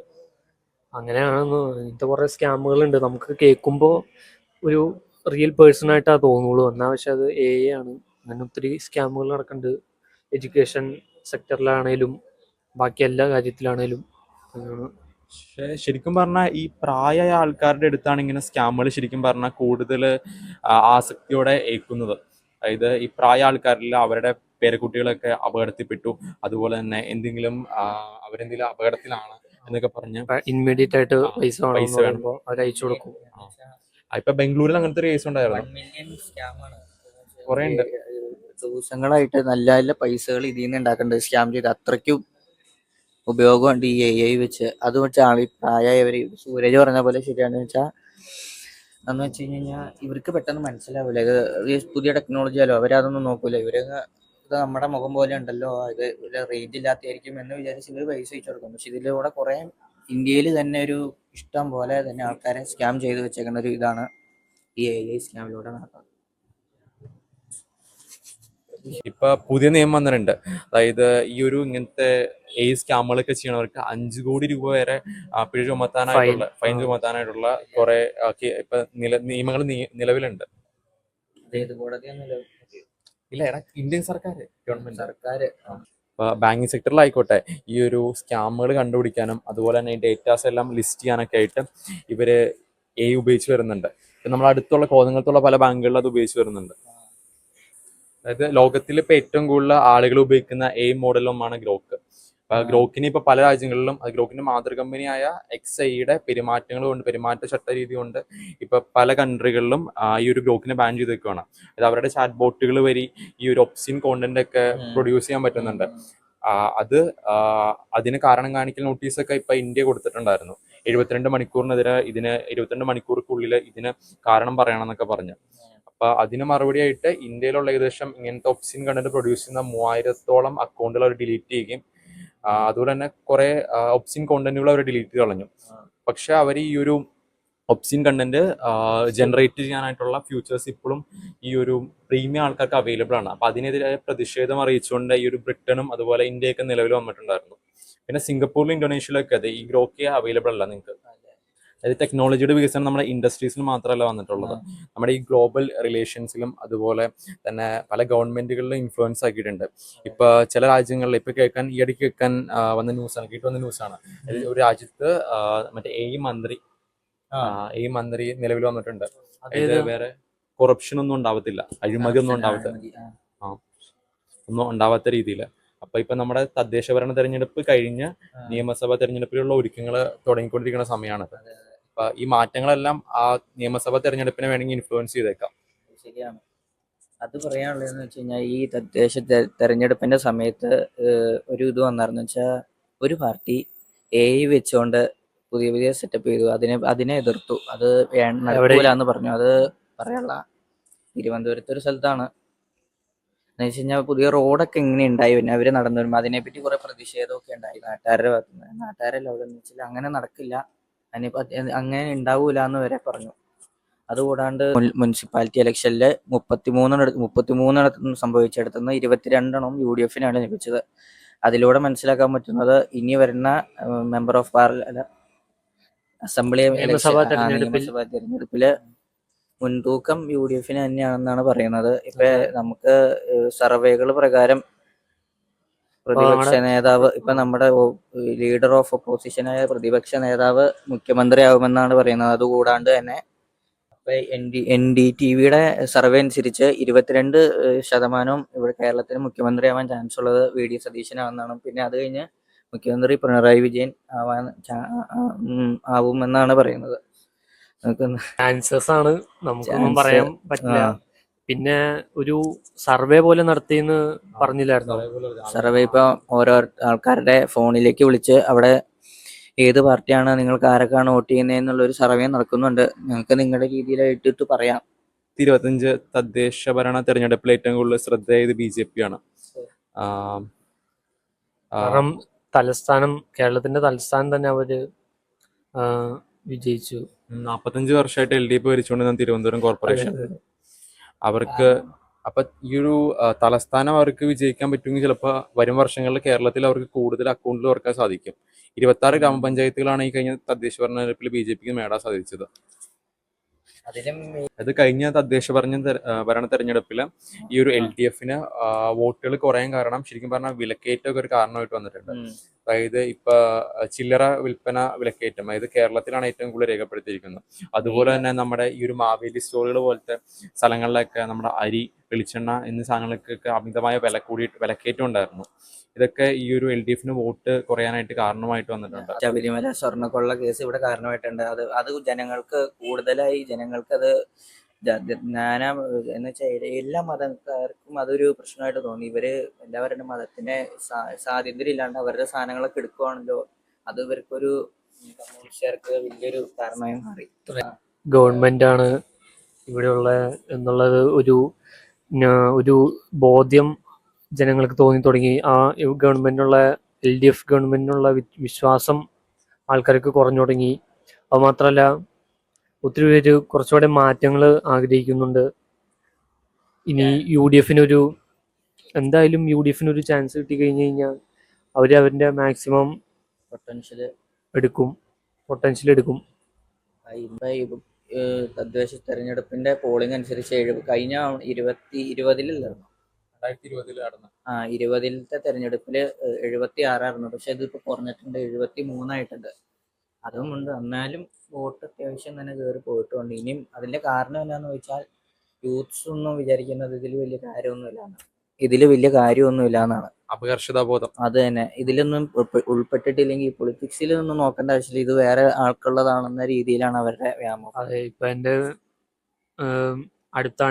വീടിനൊക്കെ അടുത്താണെങ്കിലും ഏറ്റവും കൂടുതൽ 18 വയസ്സ് കഴിഞ്ഞവരാണെങ്കിലും അവർക്ക് ആ ഒരു ബോധ്യമില്ല, ഇനി വോട്ട് ചെയ്യണം. അതൊന്നും അവര് ബോധർ ചെയ്യണ ഒരു കാര്യമല്ല. മെയിനായിട്ട് പിന്നെ ഇവര് ഈ ഓരോ പാർട്ടി പാർട്ടികൾ ഫോഴ്സ് ചെയ്യും. അതായത് ബിരിയാണി അവർ കൊടുത്താൽ പോകുന്നവരാണ് ഇവര്. അവർ ഓഫർ ചെയ്താലാണ്, അങ്ങനത്തെ കുറച്ച് ആൾക്കാരുണ്ട്. അവർ ഓഫർ ചെയ്യും, ചിലപ്പോൾ പൈസ കൊടുത്തായിരിക്കും. പൊളിറ്റിക്സ് അവർക്ക് അറിയാത്തവര് ചുമ്മാ കൊടി പിടിക്കാൻ പോണവരുണ്ട്. ഉം. അതാണ് വേറൊരു കാര്യം. അവർക്ക് വോട്ട് തയ്ക്കാൻ വേണ്ടി ഇങ്ങനത്തെ ഇൻഫ്ലുവൻസ് ചെയ്യും. അങ്ങനെയൊക്കെയാണ്. അല്ലാണ്ട് ഇപ്പോഴത്തെ ടീനേജ് എന്ന് പറയാം, ടീനേജ് അല്ല, 18 ഇയേഴ്സ് കഴിഞ്ഞവരാണെങ്കിൽ അവർക്ക് ഒരു നോളജ് ഇല്ല. ഇപ്പോൾ പൊളിറ്റിക്സ്, അവർ പറയുന്ന പൊളിറ്റിക്സ് ഞാൻ ഇന്റർഫിയർ ചെയ്യാനുള്ള, എനിക്ക് എൻ്റെ ആവശ്യമില്ല, പൊളിറ്റിക്സ് ഇല്ലെങ്കിൽ എനിക്ക് കുഴപ്പമില്ല, ഞാൻ അത് ഇടപെടില്ല എന്നാണ് മിക്കവരുടെ മെന്റാലിറ്റി. പക്ഷെ പൊളിറ്റിക്സിൽ ഇപ്പോൾ നമ്മുടെ ഒരു ലൈഫിൽ പൊളിറ്റിക്സ് ഇൻഫ്ലുവൻസ് ചെയ്തില്ലെങ്കിൽ പൊളിറ്റിക്സ് നമ്മുടെ ജീവിതത്തെ ഇൻഫ്ലുവൻസ് ചെയ്യേണ്ടി വരും. അതൊരു വലിയൊരു കോട്ടാണ്. അത് ലെനിൻ പറഞ്ഞാന്ന് തോന്നുന്നു. If you don't interfere in politics, politics interfere in your life. ആ ഒരു കോഡ് ഞാൻ കേട്ടിട്ടുണ്ട്. കറക്റ്റായിട്ട് അങ്ങനെ ആണെന്ന് പറഞ്ഞൂടാ. പിന്നെ ഈ ഒരു മുനമ്പം ഭൂമി പ്രശ്നം, അതും ഈ ഒരു LDFന്റെ വോട്ടുകൾക്ക് കുറവ് വരാൻ കാരണമായിട്ടുണ്ട്. അതുപോലെ തന്നെ വയനാട് ഉരുൾപൊട്ടൽ ബാധിതരുടെ ഈ ഒരു പുനരധിവാസത്തിലെ കാലതാമസം ഈ ഒരു വോട്ടുകളെണ്ണത്തിൽ കുറവ് വരാൻ കാരണമായിട്ടുണ്ട്. പക്ഷെ ഇങ്ങനെ വോട്ടുകളെണ്ണത്തിൽ കുറവിനും കാരണമായിട്ടുണ്ടെങ്കിൽ നമുക്ക് ഈ ഒരു LDFനെ ഇതിൽ തള്ളിക്കളയാൻ പറ്റില്ല. കാരണം ക്ഷേമ പെൻഷൻ പോലത്തെ പല സ്കീമുകളും കൊണ്ടുവന്നു. പിന്നെ യൂത്തിന് ഇപ്പൊ ജോലിക്ക് നോക്കുന്നവർക്കായി പോലും പല സ്കോളർഷിപ്പുകളും, പിന്നെ വീട്ടിലിരിക്കുന്ന സ്ത്രീകൾക്ക് മാസം ഇത്ര രൂപ വീതം നൽകുന്നു. അങ്ങനത്തെ സ്കീമുകളൊക്കെ ആളുകളെ ഇൻഫ്ലുവൻസ് ചെയ്തേക്കാം. അതിൻ്റെതായ വോട്ടുകൾ അടുത്ത നിയമസഭ ഇലക്ഷനിൽ LDFന് ലഭിച്ചേക്കാം. അപ്പൊ 2026 നിയമസഭ ഇലക്ഷന് UDFന്റെ കൂടെ ഒരു 3 പുതിയ പാർട്ടികൾ ചേരാനായിരിക്കും. അതിൽ 2 ചേർന്ന് കഴിഞ്ഞു, ഒരെണ്ണം വിട്ട് നിന്നുകൊണ്ടിരിക്കുന്നു. അതില് 2 ഇപ്രൂവലായിട്ടുണ്ട്. 2026 കേരളത്തിൽ മാത്രമല്ല നിയമസഭ ഇലക്ഷൻ നടക്കണം. ആസാം, അതുപോലെ വെസ്റ്റ് ബംഗാൾ, തമിഴ്നാട്, അങ്ങനത്തെ പല രാജ്യങ്ങളിലും നിയമസഭ ഇലക്ഷൻ നടക്കുന്നുണ്ട്. ഇപ്പോൾ പോണ്ടിച്ചേരി പോലത്തെ യൂണിയൻ ടെറിട്ടറികളും ഇലക്ഷൻ നടക്കുന്നുണ്ട്. കുറേയേറെ ഇലക്ഷൻ ഷെഡ്യൂൾ ചെയ്യപ്പെട്ടിരിക്കുന്ന വർഷമാണ് 2026. ഇപ്പൊ മഹാരാഷ്ട്രയിൽ ഉള്ള ഒരു തദ്ദേശ തെരഞ്ഞെടുപ്പ് ഇപ്പൊ കഴിഞ്ഞിരിക്കുകയാണ്. നമ്മുടെ നാട്ടിലൊക്കെ ഒരു മുനിസിപ്പാലിറ്റിയിലൊക്കെ ഒരു കൗൺസിലർമാരാണ്. അതേസമയം മഹാരാഷ്ട്രയില് മുംബൈ, താനെ പോലെ സ്ഥലങ്ങളിലൊക്കെ 4 കൗൺസിലർമാരൊക്കെ വരുന്നുണ്ട്. ഇത് ഓരോ കാറ്റഗറിയിൽ നിന്ന്, ഇപ്പൊ OBC, SC, ST, ഇങ്ങനെ ഓരോ കാറ്റഗറിയിൽ നിന്ന് ഓരോ മുനിസിപ്പാലിറ്റിയിലോട്ട് ഓരോ കൗൺസിലർമാരിൽ എലക്ട് ചെയ്യപ്പെടുന്നുണ്ട്. അതായത് ഓരോ കാറ്റഗറിയിൽപ്പെട്ട ആളുകളുടെ പ്രോബ്ലംസ് മനസ്സിലാക്കി അവരെ മുന്നോട്ട് നയിക്കാനായിട്ട് രീതിയിലാണ് ഇങ്ങനത്തെ ഒരു സിസ്റ്റം ഉണ്ടാക്കിയത്. പിന്നെ ബാക്കിയുള്ള സംസ്ഥാനങ്ങളെക്കൂട്ടൊക്കെ തന്നെ മഹാരാഷ്ട്രയിലും BJP-യാണ് മുന്നിൽ നിൽക്കുന്നത്. അതായത് അവിടെ മേജർ പാർട്ടിയായിരുന്നു ശിവസേന. ഈ ശിവസേനയുടെ പിന്നിലായിക്കൊണ്ടാണ് BJP മുന്നോട്ട് വന്നിരിക്കുന്നത്. അതായത് മുംബൈയിലൊക്കെ ഏകദേശം എല്ലാ വാർഡുകളിലും തന്നെ BJP-യാണ് ജയിച്ചിരിക്കുന്നത്. ഇപ്പൊ നമ്മള് മെയിനായിട്ട് കേരളത്തിലെയും ഇന്ത്യയിലെയും പൊളിറ്റിക്സിനെ പറ്റി പറഞ്ഞു. നമ്മൾ ഗ്ലോബലി ആയിട്ടുള്ള പൊളിറ്റിക്സിനെ പറ്റി പറയുകയാണ്. അതിൽ ഏറ്റവും കൂടുതൽ കേൾക്കുന്ന പേരാണ് ഡൊണാൾഡ് ട്രംപ്. അപ്പോ അതിനെപ്പറ്റി എന്താണ് പറയാനുള്ളത്? ഈ വർഷം തുടക്കം തന്നെ ഡൊണാൾഡ് ട്രംപ് ഒരു യുദ്ധത്തിൽ നിന്ന് തന്നെയാണ് തുടങ്ങിയത്. പീസ് എന്ന് പറഞ്ഞിട്ട് പുള്ളി യുദ്ധത്തിൽ നിന്ന് തന്നെയാണ് ആദ്യം തന്നെ തുടങ്ങിയത്. 3-ാം തീയതിയാണെന്ന് തോന്നുന്നു വെനസ്വേലനെ അറ്റാക്ക് ചെയ്ത് അവിടുത്തെ പ്രസിഡന്റിനെയും അദ്ദേഹത്തിന്റെ വൈഫിനെയും തട്ടിക്കൊണ്ടുപോയി. എന്റെ കാരണം എന്നാന്ന് വെച്ച് കഴിഞ്ഞാൽ അവിടെ ഒരു ഓയിൽ തന്നെയാണ് മെയിൻ പ്രോബ്ലം. എന്നുവെച്ചാൽ ട്രംപിന് അവിടുന്ന് ഓയിൽ എടുക്കാനാണ്. അതുകൂടാണ്ട് ആ രാജ്യം അവർക്ക് അവിടെ പലതും പറയുന്നുണ്ട്. അതിൽ ഒന്നാമത്തെ കാര്യം അവിടെ ഡ്രഗ്സ് റിലേറ്റഡ് ആയ കാര്യം. അവിടെ നിന്ന് അമേരിക്കയിലേക്ക് കൂടുതലായി ഡ്രഗ്സ് പോകുന്നുണ്ടെന്ന് പറയുന്നത്. അതുകൂടാണ്ട് അത് വേറെ ഒന്ന് പറയുന്നത് അവിടെ പ്രസിഡന്റ് മെയിനായിട്ട് കാണുവാണെങ്കിൽ ഇപ്പോ അമേരിക്ക ഈ വെനസ്വേലയിലേക്കുള്ള കാർഗോസ് ഒക്കെ അറ്റാക്ക് ചെയ്തതിന്റെ വിഷ്വൽസ് ഉണ്ട്, സാറ്റലൈറ്റ് വ്യൂസ് ഒക്കെ നമുക്ക് കാണാം. അത് അപ്പോ അതിൽ ഡ്രഗ്സ് ആണെന്നാണ് പറയുന്നത് പുറത്ത്. പക്ഷെ കറക്റ്റ് ആയിട്ടുള്ള കാരണം അറിഞ്ഞുകൂടാ. ചൈന ഇവരുടെ വെനസ്വേലയിലെ ഓയിൽ എടുക്കാനുള്ള ഒരു ഡീലിലേക്ക് എത്തിയ സമയത്താണ് ഇത് തുടങ്ങുന്നത്. ചൈനയും റഷ്യയും എന്ത് ചെയ്യുന്നു, അതിനെ വളർത്തില്ല, അതിന്റെ മേളിലേക്ക് വന്നം എന്നാണ് ഒരു ഹൈറാർക്കിക്കൽ പ്രോബ്ലം അമേരിക്കക്ക് പണ്ടേ തന്നെ ഉണ്ട്. അതുകൂടാണ്ട് തന്നെ അമേരിക്കയിൽ നിന്ന് ഏറ്റവും കൂടുതൽ ഡ്രഗ്സ് വന്നത് കൊളംബിയയിൽ നിന്ന് തന്നെയാണ്. പക്ഷെ എന്നിട്ടും വെനസ്വേലയെ അറ്റാക്ക് ചെയ്യാൻ കാരണം അവിടെ അതവര് ചൈനയും റഷ്യയും എടുക്കരുത്. ഓയിലിന്റെ ഓയിൽ ഓയില് തന്നെയാണ് ഓയില് കാരണം. പിന്നെ അത് ചൈന റഷ്യ എടുക്കരുത് എന്നുള്ള ഒരു മനോഭാവം തന്നെയാണ് അവർ ചെയ്യേണ്ടെന്നുള്ള. അതുകൂടാണ്ട് ഇവർക്ക് ഇനി ഗ്രീൻലാൻഡിലേക്ക് ഒരു നോട്ടമുണ്ട്. എങ്ങനെ ഇവര് അവിടുത്തെ പ്രസിഡന്റിനെ തട്ടിക്കൊണ്ടുപോയി എന്ന് വെച്ചാൽ, ഈ 3-ാം തീയതി ഡെൽറ്റ ഫോഴ്സ് എന്ന് വെച്ച് കഴിഞ്ഞാൽ 2025 തന്നെ സെപ്റ്റംബറിൽ ഇവർ ഇതിനു വേണ്ടിയുള്ള ട്രെയിനിങ് തുടങ്ങിയിട്ടുണ്ടായിരുന്നു, ഇത് പിടിക്കാനുള്ള. ഇത് നേരത്തെ മുൻകണ്ട് പ്ലാൻ ചെയ്തിട്ടാണ് ഈ പരിപാടി നടന്നേക്കുന്നത്. ഇവരത് ശക്തമായ മറ്റുള്ളവരുടെ ഡമ്മി ഒക്കെ വെച്ചിട്ട് ഡമ്മി ആയിട്ടൊക്കെ ഉണ്ടാക്കിയ ശേഷം അതിലെടുത്തോണ്ട് എന്തോരം ഭാരമുണ്ട് അങ്ങനെയൊക്കെ നോക്കിയായിരുന്നു കേട്ട്. അത് തന്നെ. അതുകൂടാണ്ട് അവിടുത്തെ ജനങ്ങൾ തന്നെ പറഞ്ഞായിരുന്നു, അമേരിക്കയ്ക്ക് വേണമെങ്കിൽ കമ്പനിപരമായിട്ട് നിങ്ങൾക്ക് അവിടെ ചെയ്യാം, പക്ഷെ കൺട്രോൾ ഒരിക്കലും അമേരിക്കക്ക് തരില്ല. അത് തന്നെയാണ് ഒന്നാമത്തെ കാരണം, ട്രംപിന് അത് നേടാനുള്ള കാരണം. ഇതൊക്കെ കഴിഞ്ഞു. പിന്നെ ഇനി അതുകൂടാണ്ട് ഇനി ഇപ്പൊ അടുത്തൊരു രാജ്യമാണ് ഗ്രീൻലാൻഡ്. അതിനെപ്പറ്റി എന്താണ് പറയാനുള്ളത്? ഗ്രീൻലാൻഡിനെ സംബന്ധിച്ച് ട്രംപിന് ഗ്രീൻലാൻഡ് ആവശ്യം എന്ന് വെച്ച് കഴിഞ്ഞാൽ ദേശീയ സുരക്ഷയ്ക്ക് വേണ്ടി. ശരിക്കും പറഞ്ഞാൽ ഈ ഒരു റഷ്യയിൽ നിന്ന് അമേരിക്കയിലോട്ട് എളുപ്പത്തിൽ എത്തിപ്പെടാൻ പറ്റുന്ന ഒരു മാർഗം ഗ്രീൻലാൻഡാണ് ഉള്ളത്, ഗ്രീൻലാൻഡ് വഴിയാണ്. അപ്പൊ ഈ ഒരു ദേശീയ സുരക്ഷയ്ക്ക് വേണ്ടി, അതുപോലെ തന്നെ ട്രംപിന്റെ സ്വപ്ന പദ്ധതിയായ ഈ ഒരു ഗോൾഡൻ ഡോം, ഒരു മിസൈൽ പദ്ധതിയാണ്, അത് ഗ്രീൻലാൻഡിൽ സ്ഥാപിക്കാനോ ആയിട്ടാണ് ട്രംപിന് ഗ്രീൻലാൻഡിന്റെ ആവശ്യം. അങ്ങനെയാണ് പല റിപ്പോർട്ടുകളും കാണിക്കുന്നത്. പിന്നെ ഗ്രീൻലാൻഡിലെ അപൂർവമായിട്ട് കാണപ്പെടുന്ന പല മിനറൽസും ഇപ്പൊ അമേരിക്ക ലഭിച്ചു കഴിഞ്ഞാൽ ചൈനനെ പിന്നിലായിക്കൊണ്ട് അവർക്ക് മുന്നോട്ട് പോകാം. ചൈന അവർക്കിപ്പം മിനറൽസ് കൊടുക്കില്ല എന്ന്, അമേരിക്ക മിനറൽസ് കൊടുക്കില്ല എന്ന് പറഞ്ഞാൽ ഇപ്പം അവർക്ക് ചിപ്പ് നിർമ്മാണം ഒന്നും പോസിബിൾ അല്ല. അതുകൊണ്ടാണ് ഇപ്പൊ ഗ്രീൻലാൻഡിനെ പിടിച്ചെടുക്കാൻ കൂടുതൽ കാര്യങ്ങളെല്ലാം ശ്രമിക്കുന്നത്. പക്ഷെ ഇപ്പൊ ദാവോസില് നടന്ന ലോകരാജ്യങ്ങളെല്ലാം പങ്കെടുത്ത ഒരു മീറ്റിംഗ്, ഈ ഒരു മീറ്റിംഗില് ട്രംപ് പറഞ്ഞിട്ടുണ്ടായിരുന്നു ഈ അമേരിക്ക ഒരിക്കലും ഗ്രീൻലാൻഡിനെ പിടിച്ചെടുക്കത്തില്ല. അതേസമയം അമേരിക്കക്ക് ഗ്രീൻലാൻഡിൽ ഒരു പ്രവേശനത്തിന് വേണ്ടിയുള്ള അനുമതി കൊടുക്കണം എന്ന് പറഞ്ഞിട്ടുണ്ടായിരുന്നു. അത് മാത്രമല്ല, ഇത് ഗ്രീൻലാൻഡ് വേണമെന്ന് പറയാനുള്ള ഏറെ ഒരു കാരണമാണ് മറ്റേ സീ റൂട്ട് എന്ന് വെച്ചാൽ റഷ്യയുടെ മിക്ക ഷിപ്പുകളും ആ വഴിയാണ് വരുന്നത് എളുപ്പത്തിന് പോകാനാണ്. ഈ ചൈനയുടെ ആണെങ്കിൽ തന്നെ അവര് ട്രേഡ് ചെയ്യുന്നുണ്ടല്ലോ മിക്ക രാജ്യങ്ങളുമായിട്ട്. അപ്പൊ അതിനു വേണ്ടിയാണ്. പിന്നെ അത് മാത്രമല്ല, ഇപ്പൊ ഈ റഷ്യ അമേരിക്കനെ അറ്റാക്ക് ചെയ്യുകയാണെങ്കിൽ തന്നെ ആദ്യമേ തന്നെ ഗ്രീൻലാൻഡിൽ നിന്ന് നോക്കിയാൽ അറിയാൻ പറ്റും. അതും ഒരു അഡ്വാൻറ്റേജ് തന്നെയാണ് അമേരിക്കക്ക്. അതായത് ഞാനും കേട്ടായിരുന്നു. അതായത് ഈ ട്രേഡ് റൂട്ട് ഈ ഒരു ഇപ്പൊ തന്നെ ചൈനയിലോട്ടൊക്കെ ചൈനയിൽ നിന്നൊക്കെ വന്ന കുറെ കപ്പലുകളൊക്കെ അമേരിക്ക പിടിച്ചെടുക്കുന്ന കേട്ടായിരുന്നു. റഷ്യയിൽ ഓയിൽ ഉണ്ടാക്കാതെ കപ്പലിൽ പിടിച്ചെടുക്കുന്ന കേട്ടായിരുന്നു. അതിനും കൊണ്ട് വേണ്ടി മാത്രമാണ് അത് അവർ ഉദ്ദേശിച്ചേക്കുന്നത്. പിന്നെ അവർക്ക് ട്രേഡിങ് കൂടുതൽ എളുപ്പകരമാക്കുക എന്നാണ് ട്രംപ് ഉദ്ദേശിക്കുന്നത്. അതുപോലെ ട്രംപ് വെനിസ്വേലയെ അറ്റാക്ക് ചെയ്യാനുള്ള വേറൊരു കാരണം എന്ന് പറയുന്നത്, ഈ വെനിസ്വേലക്കാര് അവരുടെ ഓയില് സ്വന്തം കറൻസിയിൽ കൊടുക്കാൻ തുടങ്ങി. അപ്പൊ അത് ട്രംപിന് വലിയൊരു തിരിച്ചടിയായിരുന്നു. കാരണം ഇത്രയും നാളും ഡോളറിനാണ് കൊടുത്തു തുടങ്ങിയത്. പെട്ടെന്ന് ഡോളറിന്റെ വില ഇടിയുന്നുള്ളൊരു പേടി കൊണ്ട് ആണ് ട്രംപ് ഇങ്ങനെ ഒരു തീരുമാനം വാറുന്ന പ്രസിഡന്റിനെ ഹൈജാക്കി അങ്ങനത്തെ കാര്യങ്ങളൊക്കെ തീരുമാനം എടുത്തത്. അതിപ്പോ ഏത് സമയത്താണെങ്കിലും, അതിപ്പോ കൂടാണ്ട് ഇപ്പൊ ഡോളറിന് എന്തെങ്കിലും നമ്മൾ ചെയ്യാൻ ഉദ്ദേശിച്ചു കഴിഞ്ഞാൽ അവർ എങ്ങനെയായാലും അത് എതിർക്കാറുള്ള കാരണമുണ്ട്. അതുകൂടാണ്ട് തന്നെ അവിടുത്തെ മൂല്യം കുറയുന്നുള്ള ഒരു പേടി തന്നെയാണ് ട്രംപിന് അവിടേക്ക് ഒരു യുദ്ധം ചെയ്യാനുള്ള ഒരു സാഹചര്യം ഉണ്ടാക്കി തന്നത്. ഓയിലൊരു കാരണമാണ്. പിന്നെ ബാക്കി ഈ ഇത്തരത്തിലുള്ള സ്വന്തമായിട്ട് അവരുടെ കൺട്രിയിൽ കൊടുക്കാൻ തുടങ്ങിയോണ്ടാണ് ട്രംപ് അങ്ങനെ ഇങ്ങനത്തെ ഒരു ആക്ഷൻ എടുത്തത്. ഒത്തിരി കാരണങ്ങളുണ്ട്. പിന്നെ ഈ ഒരു റഷ്യ പോലത്തെ ഇപ്പൊ രാജ്യങ്ങൾ ഓയിൽ കൊടുക്കാണ്ട് വന്നു കഴിഞ്ഞാൽ തന്നെ ഇപ്പൊ അവർക്ക് ഓയിലിനെ ഡിപ്പെൻഡ് ചെയ്യേണ്ട ആവശ്യം വരരുത്. ആ ഒരു സാഹചര്യം ഒഴിവാക്കാനും കൂടിയാണ് ഇപ്പൊ വെനസ്വേലിനെ ആക്രമിക്കാൻ തുടങ്ങിയത്. ലോകത്തിലെ ഏറ്റവും കൂടുതൽ ഓയിൽ റിസോഴ്സ് ഉള്ളത് വെനസ്വേലയിലാണ്.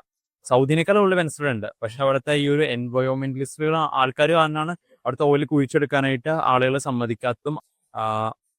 അതൊക്കെയാണ് മെയിൻ കാരണങ്ങളായിട്ട് വരുന്നത്. അതുപോലെ തന്നെ ഇപ്പോൾ ട്രംപ് നോബൽ പ്രൈസ് വേണമെന്ന വാശിയാണ് ഇപ്പോ ട്രംപിന്.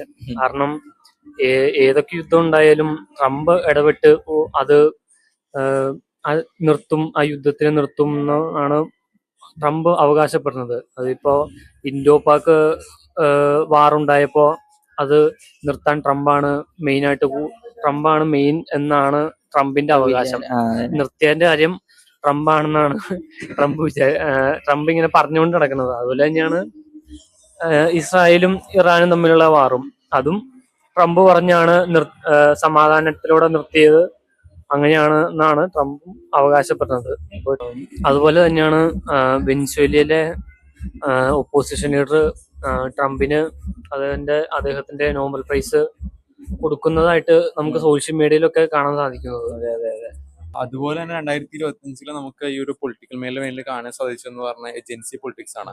അതുപോലെ നേപ്പാളിലും മൊങ്കോളിയയിലൊക്കെ ഉണ്ട് പല പ്രക്ഷോഭങ്ങളൊക്കെ ഉണ്ടായി. നേപ്പാളിൽ തന്നെ ഒരു 26 പ്ലാറ്റ്ഫോമുകൾ, സോഷ്യൽ മീഡിയ പ്ലാറ്റ്ഫോമുകൾ നിരോധിച്ചു എന്ന് പറഞ്ഞ അവിടുത്തെ ഈ ഒരു ടീനേജേഴ്സ് അതുപോലെ പ്രക്ഷോഭിച്ചു. പല ഫേമസ് ഇതുണ്ടായിരുന്നു സ്പീച്ച് അവിടുത്തെ ഒരു ഞാൻ പയ്യന്റെ കേട്ടായിരുന്നു. ഹിറ്റ്ലറിന്റെ ഒരു മോഡൽ പോലെ വന്നു. പിന്നെ ഇവിടെ ആ ഒരു പ്രക്ഷോഭങ്ങൾ കൊണ്ട് ആ ഒരു രാജ്യത്തിന്റെ പ്രധാനമന്ത്രി തന്നെ മാറേണ്ടി വന്നു. അതായത് പ്രധാനമന്ത്രി എന്ന് പറഞ്ഞിട്ട് കുറച്ച് നാളുകളായിട്ടുള്ളു. ആ ഒരു പ്രധാനമന്ത്രിനെ തന്നെ അവർ മാറ്റേണ്ട രീതിയിലോട്ടായി ആ ഒരു പ്രക്ഷോഭങ്ങൾ. അതിന്റെ മെയിൻ കാരണം എന്താണെന്ന് വെച്ച് കഴിഞ്ഞാൽ അവരവിടെ കുറെ അഴിമതികളും കുറെ കാര്യങ്ങളൊക്കെ ചെയ്തു. അപ്പൊ അത് മറയ്ക്കാൻ വേണ്ടി ലോകത്തേക്ക് അത് മറയ്ക്കാൻ വേണ്ടിയാണ് അവർ ഇത് ബാൻ ചെയ്തത്. കാരണം എന്ന് വെച്ചാൽ അവര് അവിടെ മൊത്തം ഇത് ചെയ്ത് കഴിഞ്ഞിരുന്നായിരുന്നു ഓൾറെഡി. അവിടെ മൊത്തം അഴിമതി ചെയ്തിട്ട് ഇപ്പൊ അത് അറിയാണ്ടിരിക്കാൻ വേണ്ടിയാണ് ഈ 3 ഇൻസ്റ്റാഗ്രാം, ഫേസ്ബുക്ക്, പിന്നെ വാട്സപ്പ്, പിന്നെ ടിക്ടോക്ക്, ഈ 3 മെയിൻ സാധനങ്ങളായിരുന്നു ഇവിടെ ആദ്യത്തെ കളഞ്ഞത്. അതിനു വേണ്ടിയാണ് ഇവര് തോറ്റു എന്ന പ്രതീക്ഷ ഇവർക്ക് ഉണ്ടായിരുന്നു. അതുകൊണ്ട് തന്നെയാണ് ഇവര് നമ്മളിപ്പോ ജിയോ പൊളിറ്റിക്സിനെ കുറിച്ചും അതുപോലെ AI ടെക്നോളജിനെ കുറിച്ചുള്ള ചർച്ച ചെയ്തു. അതുപോലെ തന്നെ ലോകത്ത് കൂടുതൽ സ്വാധീനം ചെലുത്താൻ പറ്റുന്ന ഒരു സെക്ടറാണ് എക്കോണമി ആൻഡ് ബിസിനസ്. ഇപ്പൊ തന്നെ നമ്മൾ കോളേജിൽ പഠിക്കാൻ പോണ സമയത്ത്, പണ്ട് ഇവര് കോളേജിലൊക്കെ പഠിക്കാൻ പോണ സമയത്ത് സാറുമാര് പറഞ്ഞിരുന്നത് നിങ്ങൾ ജോലി വാങ്ങിക്കാം, അതുപോലെ തന്നെ നിങ്ങൾ സെറ്റിൽ ആവാന്നാണ്. ഇപ്പൊ അവർക്ക് ഈ ഒരു സെന്റൻസ് ഒഴിച്ചു നിർത്താൻ പറ്റാത്ത രീതിയിലേക്ക്, അതായത് നിങ്ങൾക്ക് ജോലി വാങ്ങിക്കാം, അതിന്റെ ഒപ്പം ഒരു ഓണ്ടർപ്രണർഷിപ്പ് കൂടെ കൊണ്ടുപോകാൻ സാധിക്കും എന്നാണ് ഞാൻ ഭൂരിഭാഗം ഇപ്പൊ ഞങ്ങൾ ഓറിയന്റേഷൻ ക്ലാസ്സിനൊക്കെ കോളേജിൽ ചേർന്ന സമയത്ത് പോയപ്പോ അങ്ങനെയാണ് ഈ ഒരു സാറുമാരൊക്കെ പറഞ്ഞത്. അതായത് ഇവർക്ക് ഓണ്ടർപ്രണർഷിപ്പ് മാറ്റി നിർത്താൻ പറ്റാത്ത രീതിയിലേക്ക് മാറിയിട്ടുണ്ട്. അതുകൂടാണ്ട് നമ്മുടെ ഇന്ത്യൻ ആണെങ്കിൽ ഡെവലപ്പിംഗ് കൺട്രി ആയിക്കൊണ്ടിരിക്കുക. അപ്പൊ നമ്മുടെ ഗവൺമെന്റ് ആണെങ്കിൽ നമുക്ക് കൂടുതലായിട്ട് സഹായിക്കുന്നു. പുതിയ ഓണ്ടർപ്രണേഴ്സ് ആണെങ്കിൽ ഉണ്ടായി വരുന്നതുകൊണ്ട് അത് പുതിയ പല സെക്ടേഴ്സിലും പുതിയ സ്കീമുകളൊക്കെ ഉണ്ടായിട്ടുണ്ട്. 2 ലക്ഷം രൂപ വരെ ഇപ്പൊ 2 വർഷത്തിൽ കൂടുതൽ എക്സ്പീരിയൻസ് ഉള്ള ഈ ഒരു സ്റ്റാർട്ടപ്പുകൾക്ക് 2 ലക്ഷം രൂപയൊക്കെ കൊടുക്കുന്ന സ്കീമുകളുണ്ട്. ഏത് ടൈപ്പ് ബിസിനസ്, ഫാർമിംഗ് ആണെങ്കിലോ ഏത് ടൈപ്പ് ആണെങ്കിലും നമുക്ക് വേണ്ടി ഇത്രയും 3 ലക്ഷം രൂപ വരെയൊക്കെ സബ്സിഡി ഉള്ള സ്കീമുകൾ വരെ സെൻട്രൽ ഗവൺമെന്റിൽ നിന്ന് കിട്ടുന്നുണ്ട്. അതിപ്പോ ആർക്ക് വേണമെങ്കിലും നമുക്കത് കിട്ടും.